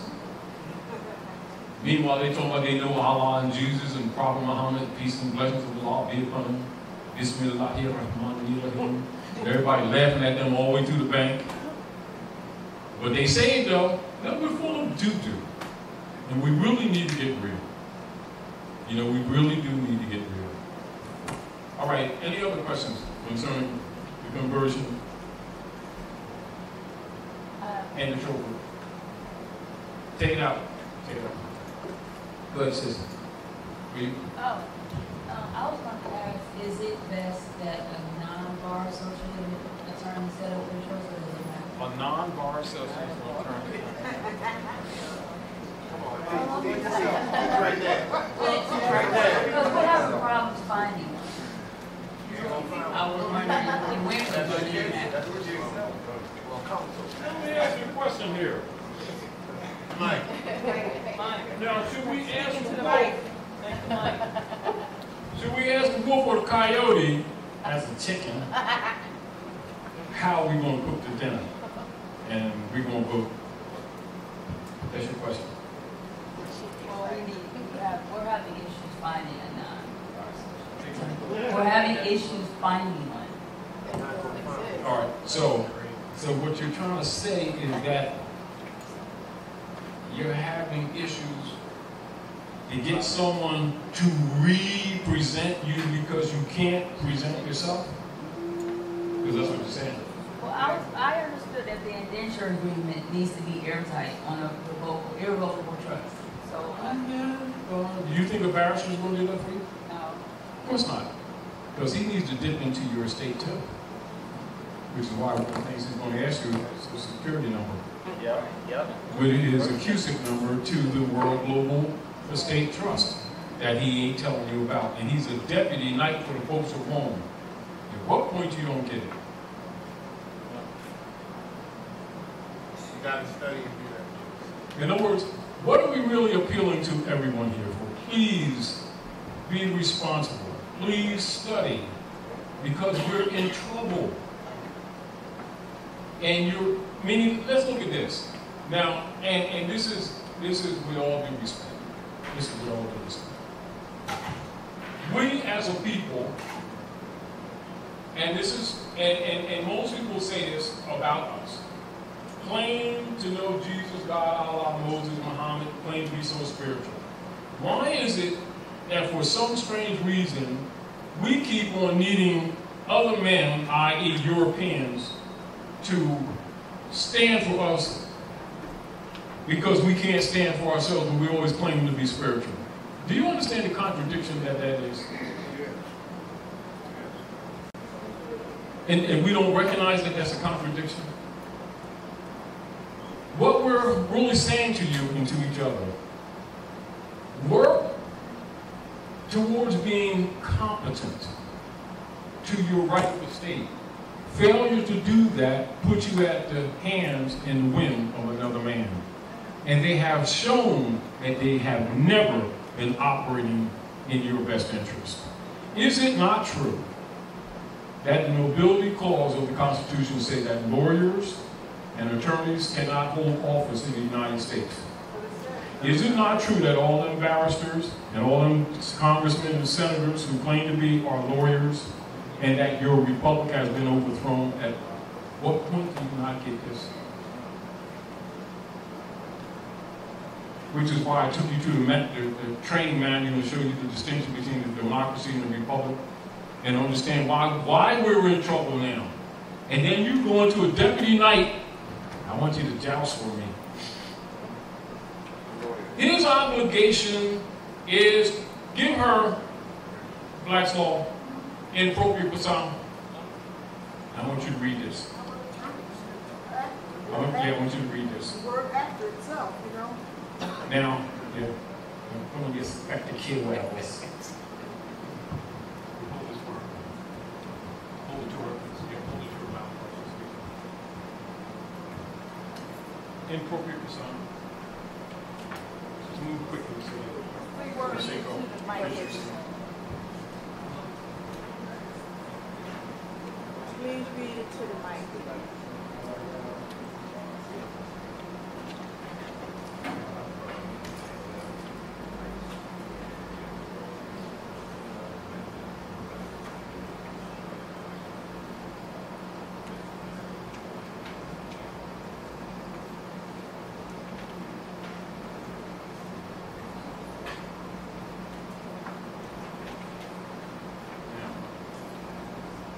Inappropriate persona. Now, In one's own proper person. read what it says. Inappropriate persona. In propria persona. In one's own proper person. Isn't that almost redundant? A double positive in one's -s possession. Own possession. It's strongly emphasized. In one's own proper person. Are these people black? Have they come claiming to be black? Are they in their proper person? No. Folks, you're not finished. So no matter what you do under the black codes, it has no standing in law. Because the rule of inheritance is honor your mothers and fathers that your days may be longer upon the earth land which the Lord thy God has given thee. Failure to have standing in true self, you have no standing whatsoever. That's why the Europeans put their family names on our people, that whatever they buy or sell with the mark or the number of that name is state property. How many generations is going to take these people to figure this game out? And then they go right back to Rome to be liberated from Rome? Which means they still don't get it? Continue to read. Now read that again. Go ahead. Now, in propria persona. Right. Read it. Oh, in propria persona, in one's own proper person. All right. Go ahead. It is a rule. Come on, get in the mic. Get in the mic. I messed up. In the mic.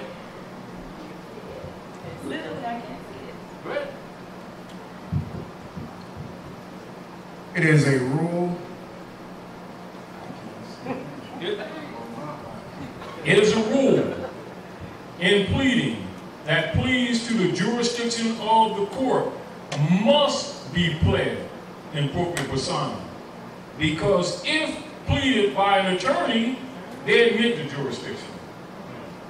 As an attorney is an officer of the court, and he is presumed to plead after having obtained leave, which admits the jurisdiction. Therefore, can you challenge jurisdiction or write a claim when you've already given up your birthright as soon as you hire him? He's an officer of the court. His obligation is to the court, not to you. What point you don't get it? Are we clear? So I want to say this.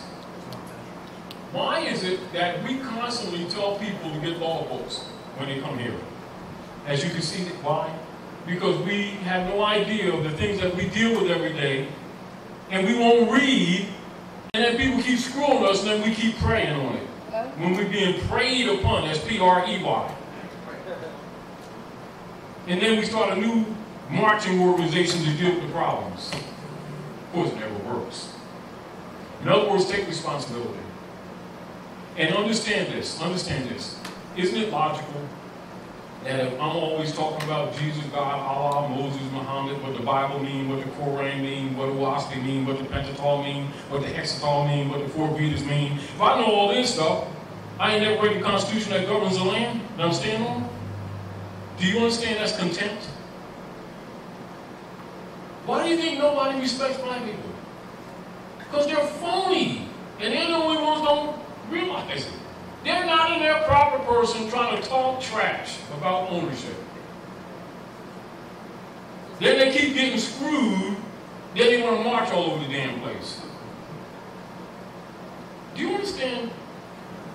And most people won't tell us to our face because we can fight pretty good. So they're thinking it, but they won't say it.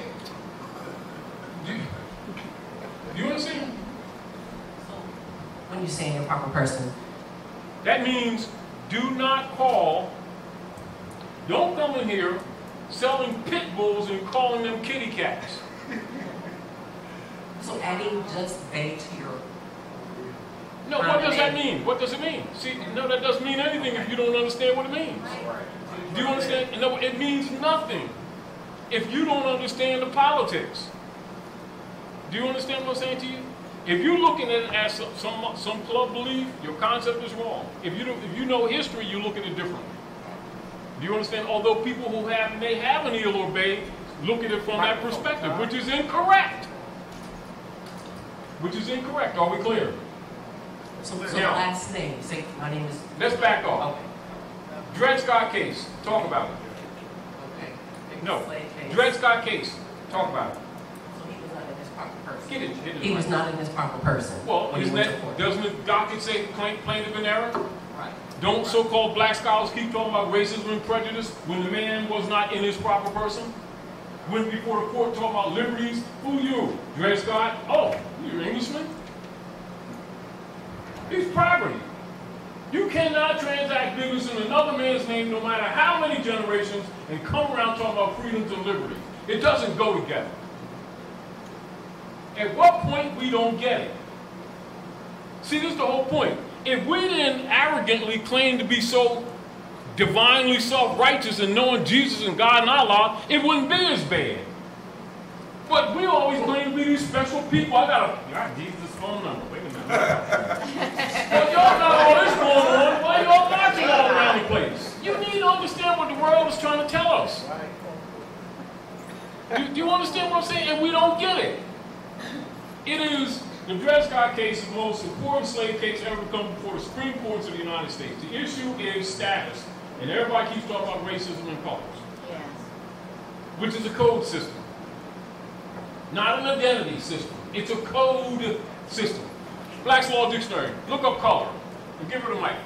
And this is for yourself too. So think proper person. Think proper person. All right? Meaning like this. Now, for those of you who know a brother, so I'm not putting him on the spot because he's not here, you already know a Chinese brother, right? Comes to the classes. And you already know, a couple years ago, IRS came after his property, right? He came back at the IRS knowing the history here, right? Right? And he has right to take it on because he's Asiatic too. Do you understand? And what did the IRS write back to him? That according to your information, we agree that you're not liable to taxes. Now, you didn't have to argue with him, but he was not going to write to the IRS and talk about light-skinned yellow guys' rights, because he would have lost his birthright too. Are we clear? Yeah. What's up with these people that keep thinking they're going to get away with the civilized world, saying, I got a light-skinned, orange-skinned black uncle, and my niece is a Negro, and my mother's a soul sister, and my brother's a brother of color war, and we don't get it. None of that is proper person. And we keep perpetrating it on our own children and then complaining about the code system put on them. Read color. Color. Get in the mic. Color. And our people, in the name of scholarship, talk about we're people of color, like that's some kind of divine Afrocentric hotepness thing. They do. Like it's some affinity of divine spiritual upliftment. You know what they're supposed to do this? Read it. Color. An appearance. Stay in the mic, please, because they need to hear this. An appearance, semblance, or simulacrum, as distinguished from that which is real. Can you repeat that, please? Color, an appearance, semblance, or simulacrum, as distinguished from that which is real. So what happens when our people claim to be people of color like it means some kind of identity? They just tell the world they're really part of the human family. And then when they don't have human rights, now they want to march all over the place. When they're not Negro, black, or colored. But they keep perpetrating this against the civilized world, get rejected, and then they want to get mad when they themselves are in dishonor. But they're going to tell you how much they know Jesus. Come on, come finish reading it out. Get back in the mic. Color. Go ahead. A prima facie. Prima facie or apparent right. Hence, a deceptive appearance, a plausible, assumed exterior, concealing a lack of reality. Oh, so now, then when everybody want to diss them, oh, they don't like people of color, and they want to start all that stuff. Then they start another marching organization and fund it to perpetrate a fraud that they've adopted from the Dutch masters. Meanwhile, they know Jesus. They full of doo-doo. Do you understand? And the world don't feel sorry for you. If we didn't boast this fake spirituality that we keep perpetrating, they wouldn't feel as bad for us. But we're arrogant and self-righteous. Think that God made us, didn't make nobody else. And anybody ain't in our club of religion, they ain't saved and all that stuff. Meanwhile, we're the ones catching hell. Do you understand what I'm saying? Which means how do you keep on losing and be saved?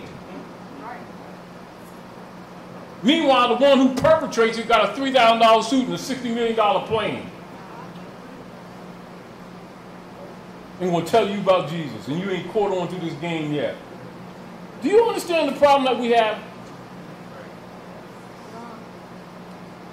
And then people come from around the world in these so-called black communities and get wealthy immediately because they ain't burdened with the nigger tax. But we saved. Now we're full of it. And we need to clear our heads humble ourselves and honor our mothers and fathers like other humans do, and claim our lost estate. Are we clear? Now read colored persons. And make sure you're in the mic, because people need to understand what they're doing to themselves. See, so if you're doing it to yourself, that means you're agreeing to be this. Is that correct? That's right. Huh? So if you agree to be this and you claim to be spiritual, because everybody know, ain't nobody got, look, any community at North America, I don't care where you go, you got churches, mosques, synagogues on every other corner. And they be funding all these organizations, right? And you got one or two civic groups that teach constitutional law. And yet the things that injure us is a lack of knowledge of constitutional law. And then we got all these organizations, 90% of them led by some reverend or some imam, claiming Allah or Jesus. And they the only ones got $3,000 suit on. And we ain't caught on yet. We need to wake up and get rid of our egos and get some work done and start liberating our babies. Go ahead, read. Okay, colored. By common usage in America, this term... So we see it's a term and it's common uses in America, which means it's not universal, is it? Continue.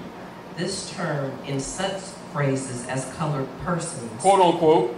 The colored race... Quote unquote. Colored men... Quote unquote. And the like is used to designate... Designate. It's not identity, it's a designation, isn't it? To designate Negroes... Go ahead. Or persons of the African race, including all persons of mixed blood descendant from the Negro ancestry. So you can see that it is a social engineering term, isn't it? Very clearly. Continue to read it. That's it. It just gives Collins versus Oklahoma. Yeah. All right. Don't even read the law case. Read the substance of its meaning and its application. Go ahead. But where a state constitution provided for separate schools for the white and colored races. And if you're talking about segregation and all that kind of stuff, keep on talking. Go ahead. The term white race was held to be limited to the Caucasian race. So that's the Knights of Columbus Ku Klux Klan oath, 1854. 1863, Philadelphia, Pennsylvania, Chicago, Illinois, when they started calling themselves white people after splitting the Whitmore Party. Continue. And the term colored races to embrace all other races. Continue. It says it has also been held that there is no legal, technical significance to the phrase colored persons, which the courts are bound jurisdictionally to know. So now read that again clear so everybody can understand what it's stating. Go ahead. It has been held. It has also been held that there is no legal, technical significance to the phrase colored person. Which means there's scientifically no foundation. It's a social engineering phrase. And the court don't have to recognize it. So as soon as you walk in the court as a colored person, they don't even have to damn recognize you. Now you want to march again. See where our problem is? So what happens if you have people who are not improper person? Now you understand why it's necessary for these people to nationalize before they do any damn thing? That it has nothing to do with belief? Yes, Mom. And that for the most part, this information has been misrepresented by people from temples, mosques, and a whole bunch of other organizations who knew this information and keep presenting it as if it's a religion. And it's your birthright. Yes, Mom. And failure to understand that is absolutely dangerous.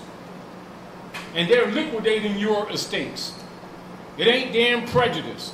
They're liquidating and converting your estates.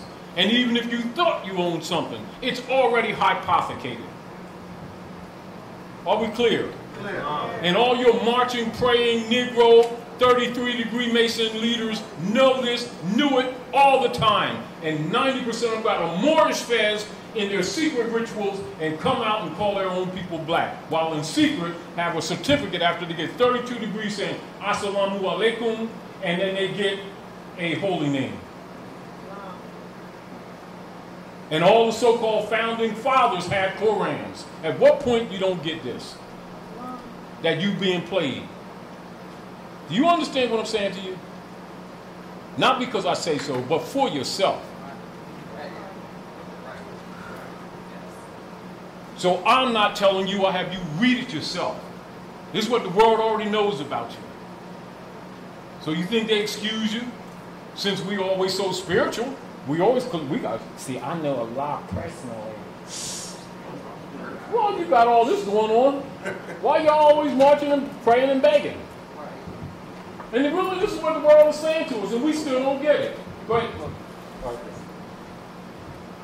we really need to understand that this is what the world is saying to us, and we really don't get it. And so we feel sorry for ourselves. But why should someone who's saved and special more than everyone else be sitting around crying all the time or begging? Now you understand when Jesus talking to Lazarus at the rich man's feet, what the lesson is really all about? You're the heirs to the world's largest estate in begging. Now you understand the story of Job and Job. Soon as they ain't got no job, now they compromising, going around the world to and fro the earth, devouring nations for Rome, then come back and march and pray because Rome is negating their rights, while they help Rome negate the rights of others. Do you understand that's a divine violation? And we still haven't put on. What did Hitler tell Churchill? Hitler told Churchill, said, you take them stovepipes out the war, we'll kick your asses. What do you think they was talking about when they were talking about the stovepipes?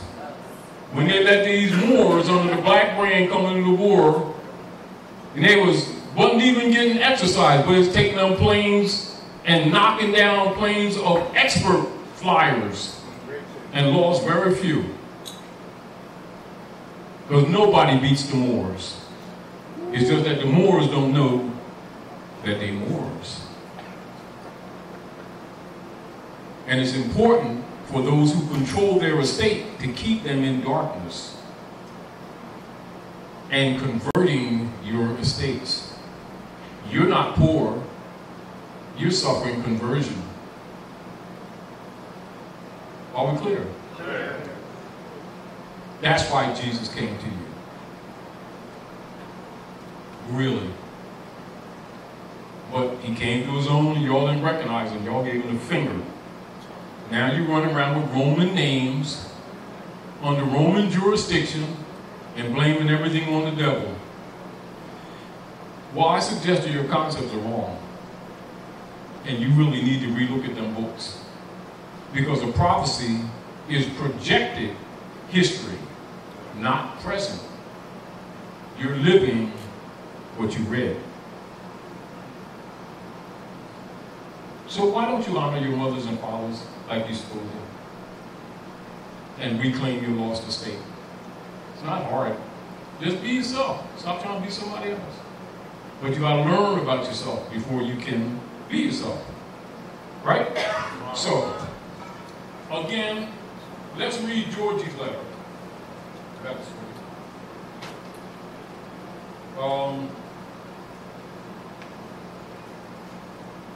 excuse me just for a minute.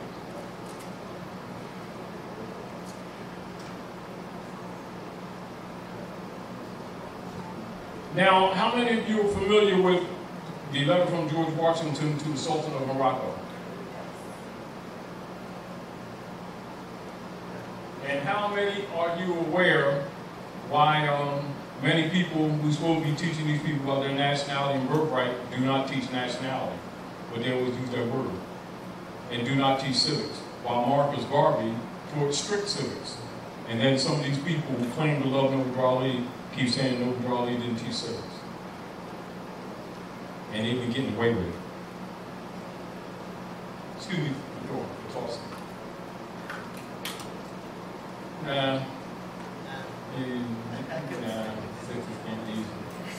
Ladies can't either.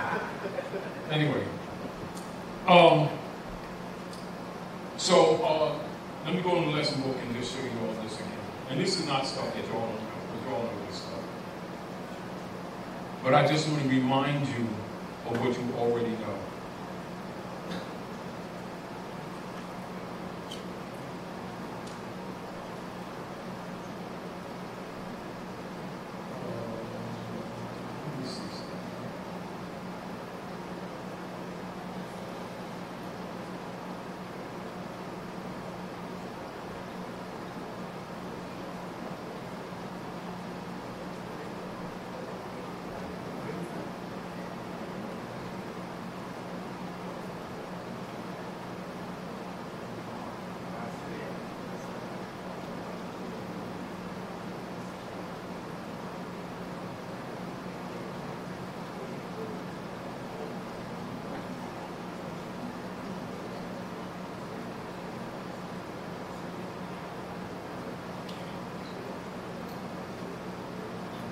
Now, most of you who are scholars already know this stuff, but this is just for others who may be less familiar.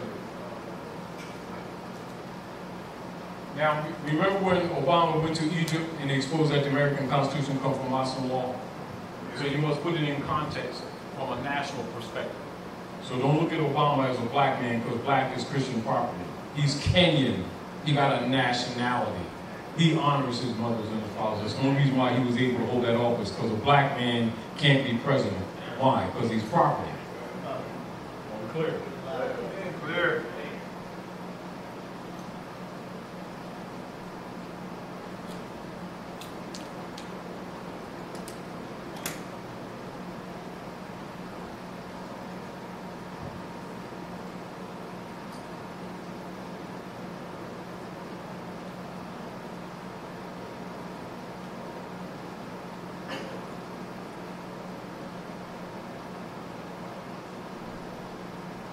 We're not going to read the whole thing, we're just going to read the beginning to put it in context.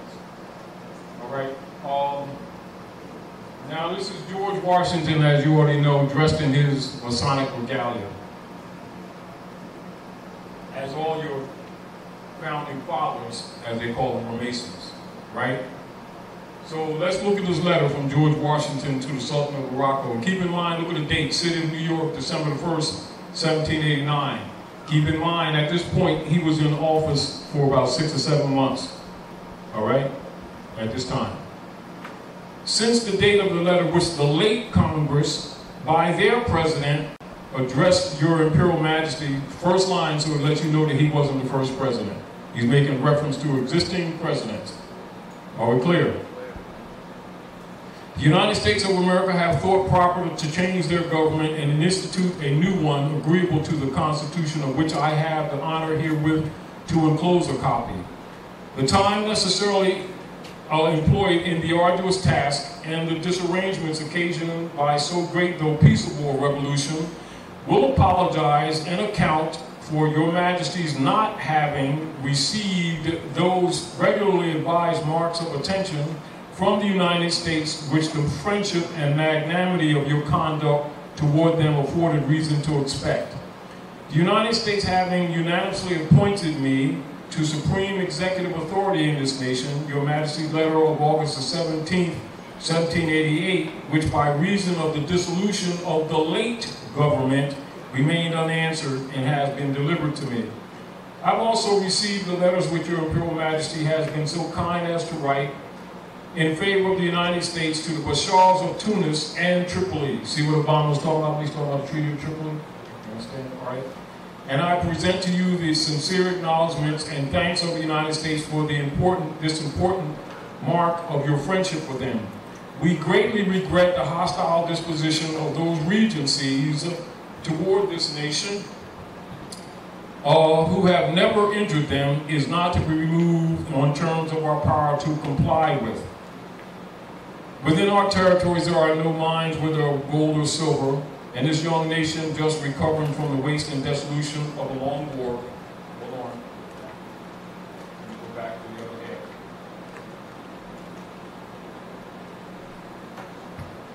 long war have not yet, as yet, had time to acquire riches by agriculture and commerce, but our soil is bountiful, and our people industrious, and we have reason to flatter ourselves that we shall gradually become useful to our friends. The encouragement with which your majesty has been pleased generously to give to our commerce with your dominions. So where do you think you're standing? On the Moroccan Empire. The punctuality with which you have caused a treaty with us to be observed, the just and generous measures taken in the case of Captain Proctor, make a deep impression on the United States and confirm their respect for and attachment to your Imperial Majesty.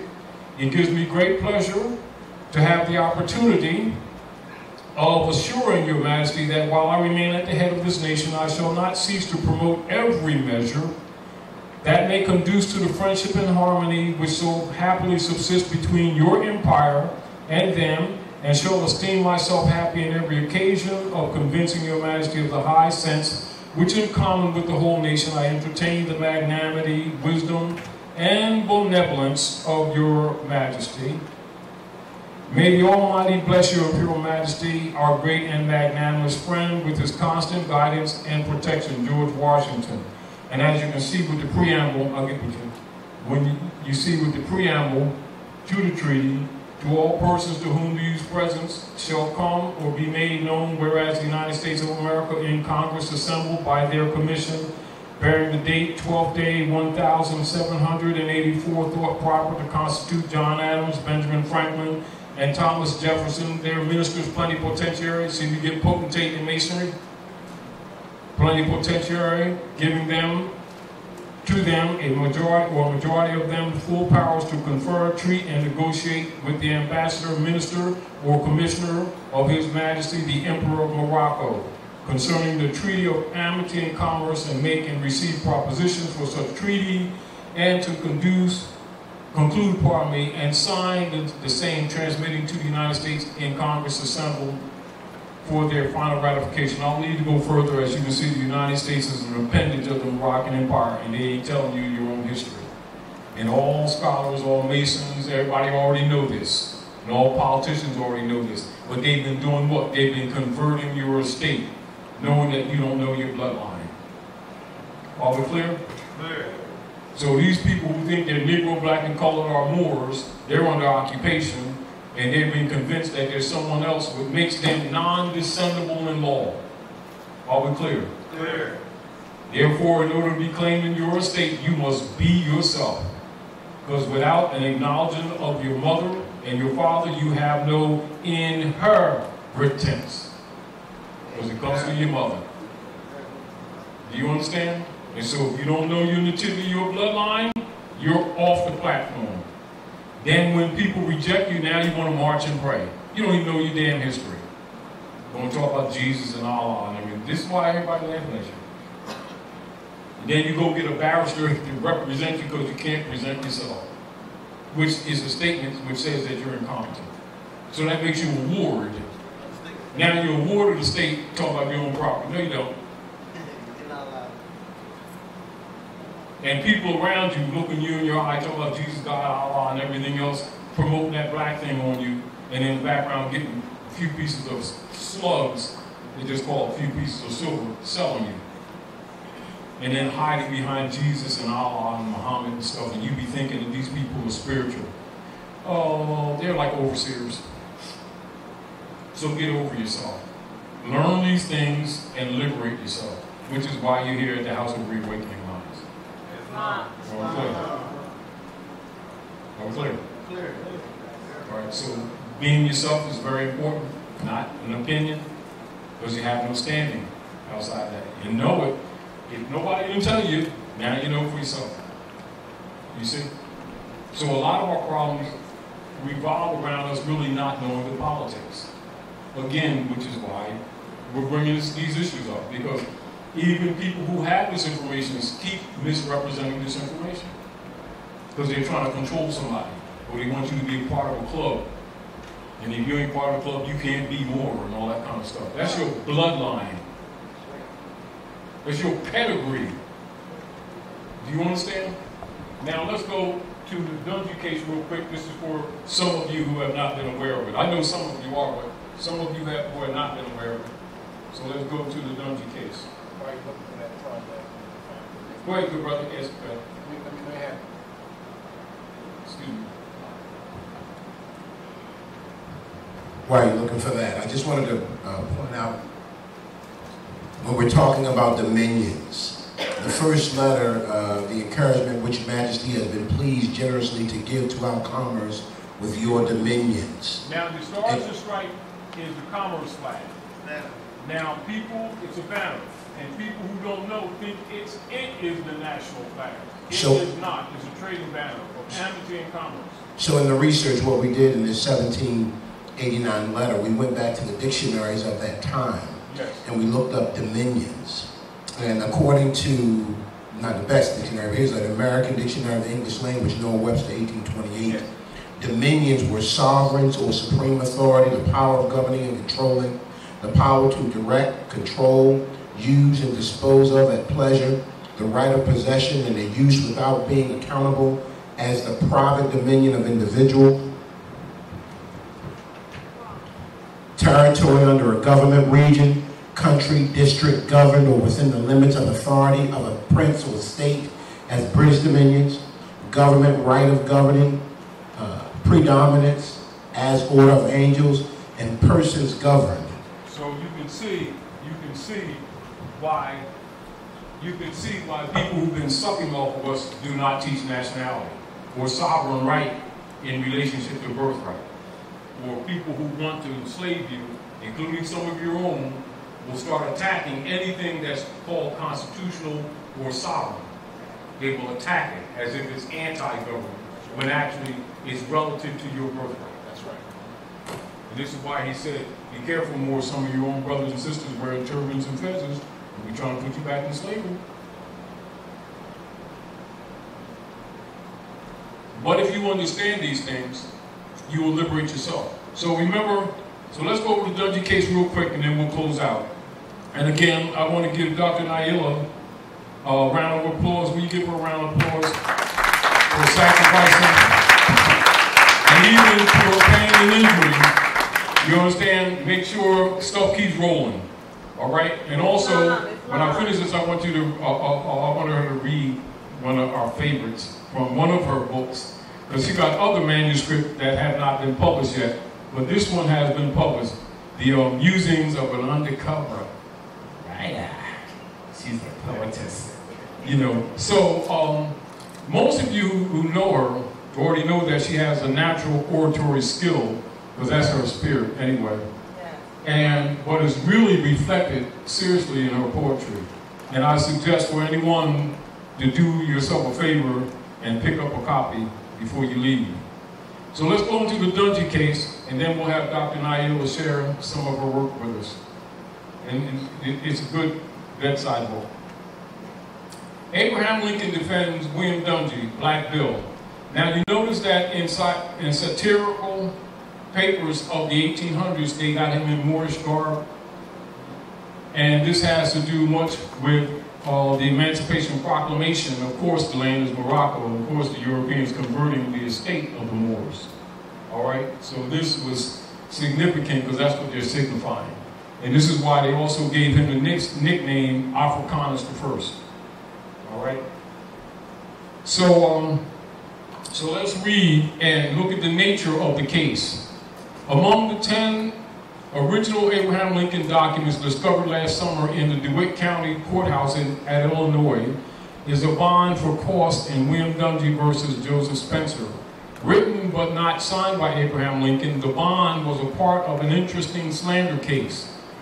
Family disputes that degenerated into slanderous name-calling feuds frequently appeared in antebellum Illinois circuit courts. Antebellum means before the Civil War. So you got to put this in perspective, all right? So also this is 5 years before he was president. This is when he was still a lawyer. All right?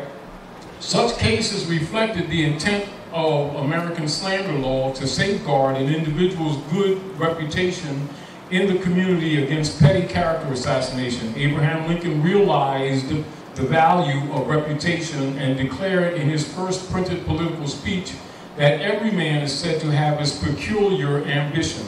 I have no other so great as that of being truly esteemed of my fellow men. One unique slander case Abraham Lincoln argued at DeWitt County Circuit Court, Clinton, Illinois, in the May and October 1855 terms involved much more than a defamation of character, and suggested that Huck Finn's friend Jim might have reconsidered his plan of escape to freedom. I reckoned by 4 in the morning, I slip in just before daylight and swim ashore and take to the woods on the Illinois side. In August of 1851, William Dungy, a dark-skinned man of Portuguese descent, married a European woman, Joseph Spencer's sister. A family quarrel ensued, which became so bitter that in 1855, Joseph Spencer, a European, claimed throughout the community that his brother-in-law, Black Bill, was a Negro.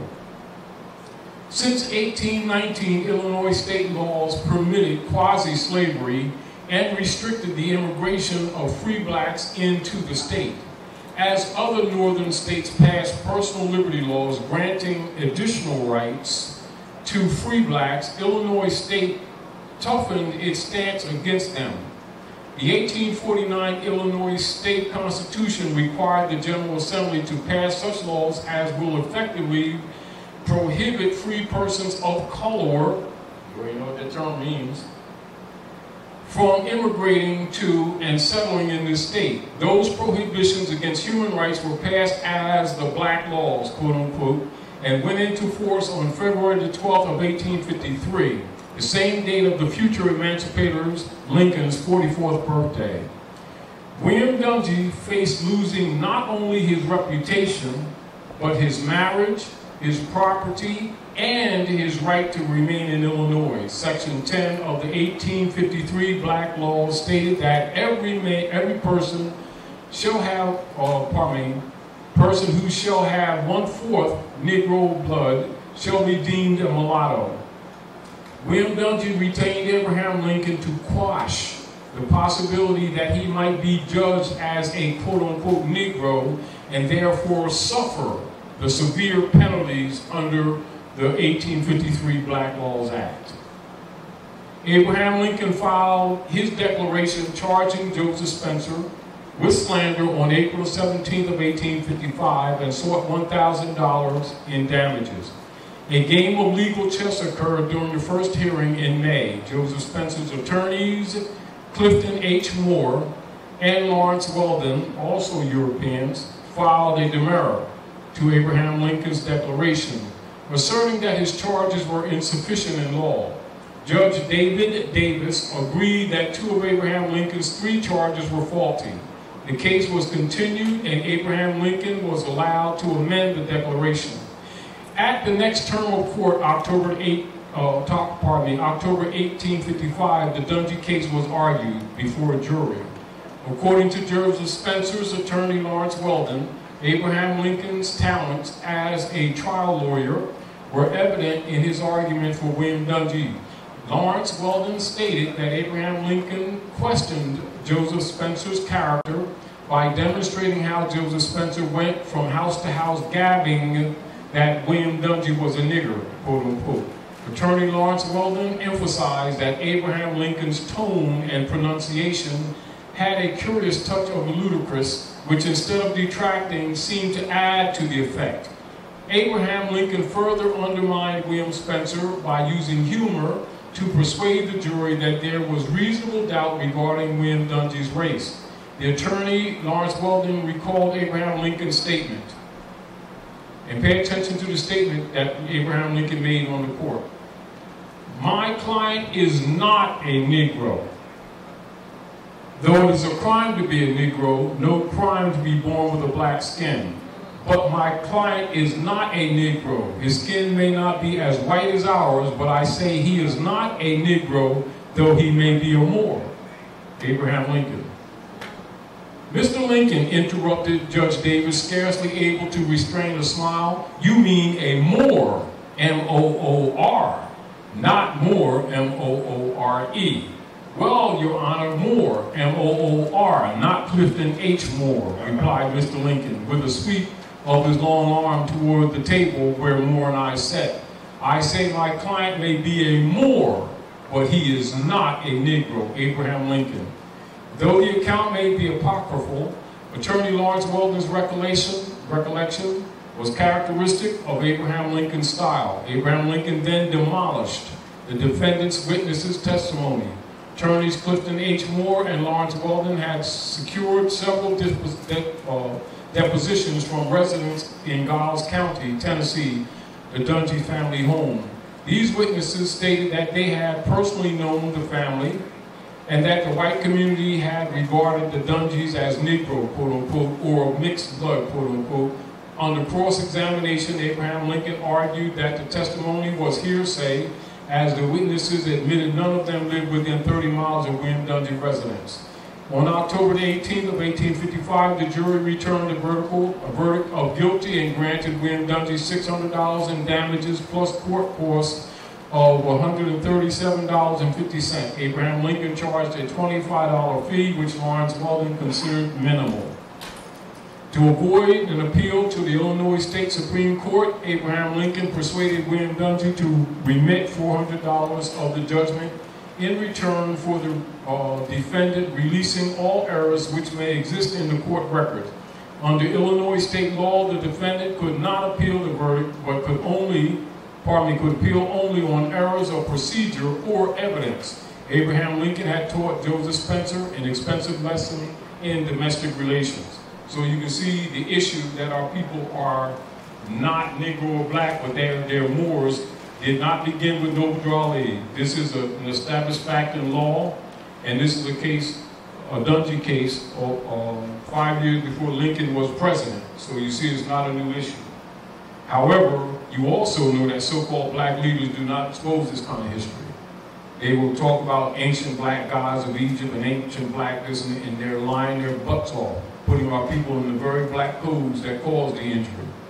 So this is a legal and a law case of status. It's showing you that it's status. And that as Negro or black, he lost his marriage, his property, and he's been kicked out of Illinois. Do you understand what I'm saying? So this is to also let you understand the operations of this cheat that happens to our people, which is what they're also doing in converting your estates under the black codes, which are still in operation. This is, again, why you set up a trust. And this is all, again, why you being your proper person. And this is why you do Trover suit. And this is why they ain't telling you this stuff. Do you understand? Then you go under the municipal jurisdiction seeking remedy and you ain't going to get it. Wrong venue. You see the point?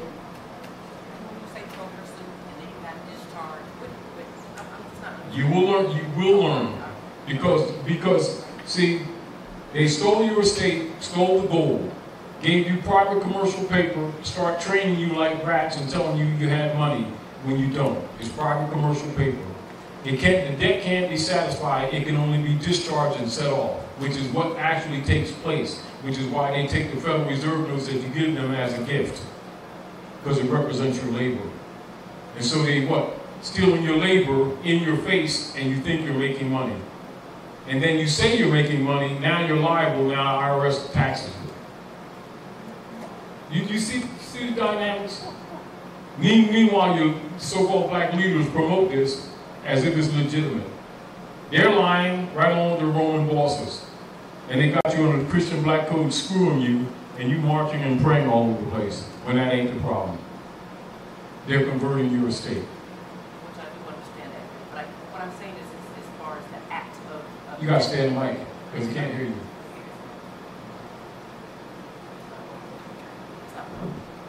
So I guess the act of discharging. How do we legally do that? I hear you talking about all the time. It's not that you see. This is what happens. Come here. This is what happens. When you start figuring this out, then they start attacking you. Yes. Do you understand? Because when you try to discharge, you just fired them, and they've been living off your virtues. Are we clear? Yes. See, so all the corporate members of the Roman Curia, that means all persons that run any corporation are members of the Roman Curia. All council people, all councilmen, all mayors, and all these people, they've been discharging in your name. That's how they float their bonds. So they create actually bonds on you. That's the bondage. See, so they get you thinking, well, they had chains on you, that was bonds in 1855, and then they freed you. No, them bonds is registered on Water Street. Marriage certificate is the bank bond. Birth certificate is the bank bond. License is the bank bond. Car registration is the bank bond. Mortgages are bank bonds, and they make you think that they're titles of ownership. None of them are. Now, if you know Jesus, God, and Allah, you should have known that. And this is what is moving the economy. It's all conversion. Now that you know, that means you know better, now do better. Right? And so we're breaking down details so that you have reference points. Now you do the rest of the work. Then you get with your family members. And if they don't believe you, take them to a law book. Because remember, they can't read. They just think they can.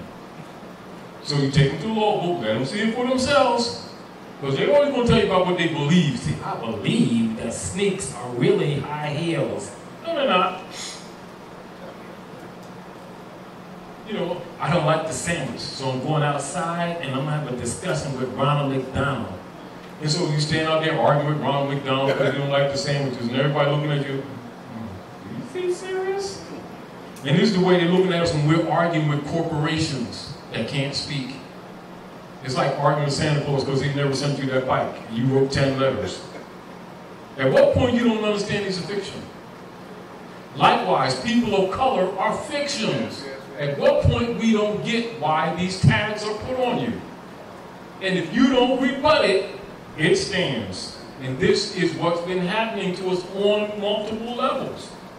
And because all your property has already been hypothecated under the mortgage, you be thinking that mortgage is a title of ownership. No, it's not.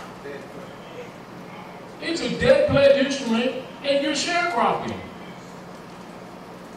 And when the sharecroppers work, life gets thin, they tax you out of it. You need a new tenant. That's why you look at mortgages, they'll tell you tenant. Tenant means you're renting. What point you don't get it? Well, I didn't know it meant that. Well, you signed it. I'm the owner. That looks like a tenant to me. And it's back to constant, and you can't get up people and they're going to tell you about Allah and Prophet Muhammad. We can't damn read. We're full of it. Then we pass that ignorance to our children and wonder why they keep losing. Of course, it's the devil's fault, right? Yeah. The devil's a scapegoat. So am I a proper person? I write these institutions, IRS, mortgage, tell them why. Because they're trustees. So if you're an heir, how are you supposed to be talking? If you're an heir, how are you supposed to be talking? So do you appeal to them, do you tell them what the hell to do? Tell them to do. And if you don't talk like that, they call you incompetent. And so an incompetent heir is not heritable, is she? So therefore it's important for you to know what's going on, which is why we're exposing this information. So that you can talk with competence and confidence. Because they ain't expecting you to know this unless you're in your higher degrees of masonry. And then publicly, they ain't talking. So if you're talking, they know that you're probably an heir to the estate. And you definitely ain't Negro, black, or color. Because you wouldn't be talking like this if you were. Because such persons don't know this information. They're property. So if you talk and act like property, you're treated accordingly. Translation, if you talk colored, you're treated colored. Do you understand? So when your knowledge changes, your language changes. Why? Culture is in the language. Are we clear? Are we clear? Anyway, Dr. Naila, when you get a chance, as soon as you take care of the people who's getting some of the good stuff over there, we would like you to share with us some of your poetry.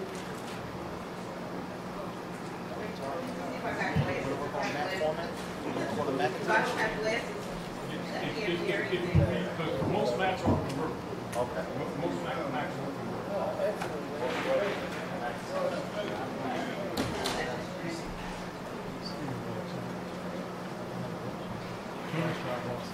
All right, as soon as I get this.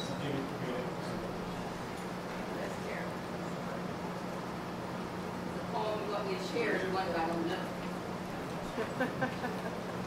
Share the one you know. Everybody heard the hair was forever and ever. I got one I did called Hair Cares, and I know that really by heart. But the one that he wants, that I think he wants me to do, is called. Why don't you read both of them? That way you don't lose out. Okay, all right. I have books over here too. I have a few books left. And by the way, Franchi wrote the forward. Can you pass over the mic, please? Because he's an awesome poet. He's an awesome poet himself. Take the mic. I do not know where my glasses are. But anyway, Turn can it you on. hear me? No, this is off. I think this one died. Where's the other one? It's on top. Here, take this one. Okay, here it is. Here, give me this one. All right, start all over again because we need you on the. Okay. I'm limping over here without my cane. Cut it out. Cut it out. In the light. All right. I don't have my glasses, but I think I can borrow Grand Cheeks for the one he would like me to do. Yeah, these are just. But I have one called Hair Cares, which I can do by heart without these glasses. It says, remember the time when the only thing on our minds was how long or straight our hair was? So much so we do anything to get more, even buying fake hair from the corner Asian store. We couldn't see our true beauty. No one really did. So we valued each other by the hair on our head. But not just our hair, but our skin and our features too, because a standard was set that we tried to live up to. Male and female, we bought the lie, put it in our heads, not realizing years later many would be dead from the very thing we thought would make us so much more. We became victims of a chemically waged biological war. We didn't know our true worth, so some thought they could score. And the manufacturers, they've been reeling us in more and more with, your hair needs more shine, and girl, your hair needs more swing, and we got just a product that can do the darn thing. But now, we realize that we are of royal stock, and true beauty suits us to a T. And the lips, tits, butts, and tans, and some have to buy, those are things we get for free. And we're through with relaxers and products that burn. We're proudly wearing our hair natural because finally it's our turn to rock our locks, twist outs and froze, and yes, even our little washing goes. Does anyone else see the transition? Can you feel it in the air? That after all these years of chemical bondage, there's been a revolution in hair cares. All right.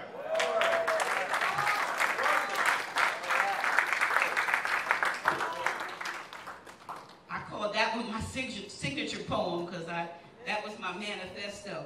But there's another one I wrote that Brother Taj and a lot of them had listened to when I was reading off of pieces of paper. I was standing up with a manuscript and I was like, this is going to be a book. Let me see. It's not going to have as much passion because I can't see. But it says, I got 250. These are like 125. I'm like a 250 person, but anyway, I'll try. It's called Did I Mention? Did I mention my ascension takes me out of your detention? Or that my lower inhibitions have given way to precognition? Or that I've opened up my eyes so that I see behind your lies and it's not hard to recognize it? You're the devil in disguise. You worked hard for centuries, enslaving minds of folks like me, and it's your fear of this exposure that keeps you delaying full disclosure. How do you sleep at night knowing your deeds have never been right? And regardless of your 1,000-year plan, soon you won't have a leg on which to stand. All around you, the indigenous are waking, and our birthright back we're taking. Yes, you really should be shaking. Can't you feel your matrix breaking? Excuse me, did I mention? This is not about dissension, so please don't make this something that is not. The time for righting what's been wrong is getting closer. Won't be long before my inheritance you stole, karma will make you restore. And oh yes, did I mention I am more?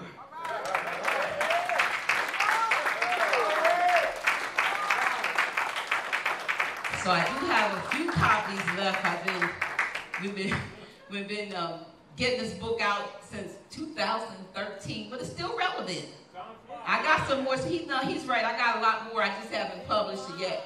But I think I have less. I put it on Facebook like last week that I have less than 50, but I guess I had less than 40. But I bought about 15 down here tonight. And if anybody wants one, you can get it for 10 notes. But if you buy it online, it's 15. So it's 10 notes, and I will sign it.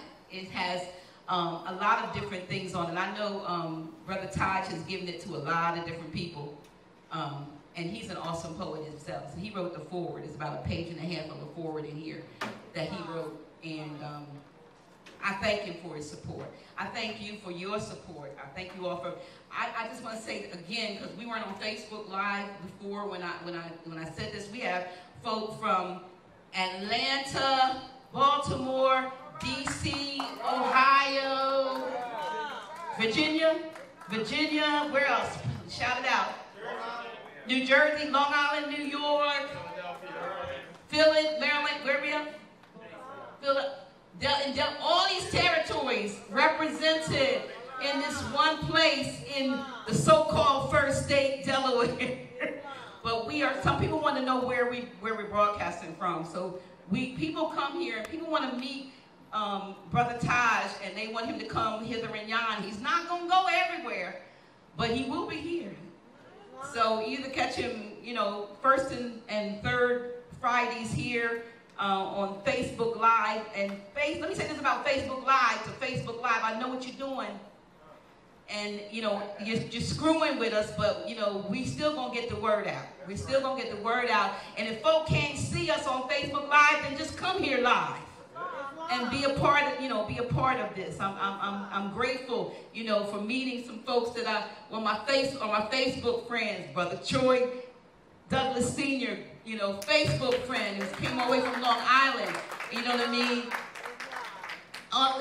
Flying in from Atlanta. I mean, I love it. I love it because we have got to get together. We've got to come together on one accord. This information is invaluable. Like I said, he's not going to fish for us, but he definitely will teach us how to fish. And it would be easy, like, how you do it? And I'm not knocking anybody because I've known him for 6 years and I'm still trying to figure it out. But every year I get more. I'm closer and closer to, I think, being able to do what I couldn't do in 2011 and couldn't comprehend in 2011 when we first met. And I opened this venue because I felt this was for everybody else. I didn't think it was for me, Brother Taj. Back then. It was people needing remedies. It wasn't me.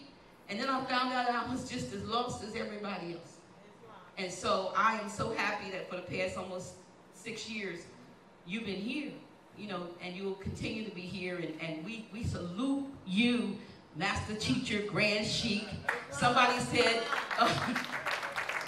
Taj Tarik Bey for the Emir of Northwest of Mexico. So whatever it is, that we can do to support you, we love you. You're loved all over the world. People love you, and do you know how? I don't know if that's the right word. What position we're in, because I'm careful about words right now. We'd be like, I'm saying blessed. Somebody said blessed means bloody. Okay, we ain't bloody. But how grateful we should be to be able to just be in his presence. This brother is like a walking book, a wealth of knowledge and humor. How many of y'all think about it when you see peanut butter? You think about peanut butter sandwich, you want to do like this, right? or how many of you stop saying, if you're going to say something, you say, you don't know what the swell you doing. I think about him, you know, because these are the things that these are the nuggets that he has dropped along with all of this other great information. I don't know how he keeps it all in. I don't know how he does, but I'm so grateful that he lets it out here. Aren't you? Let's give him a hand. Thank you so much. Yes, now give yourselves a hand.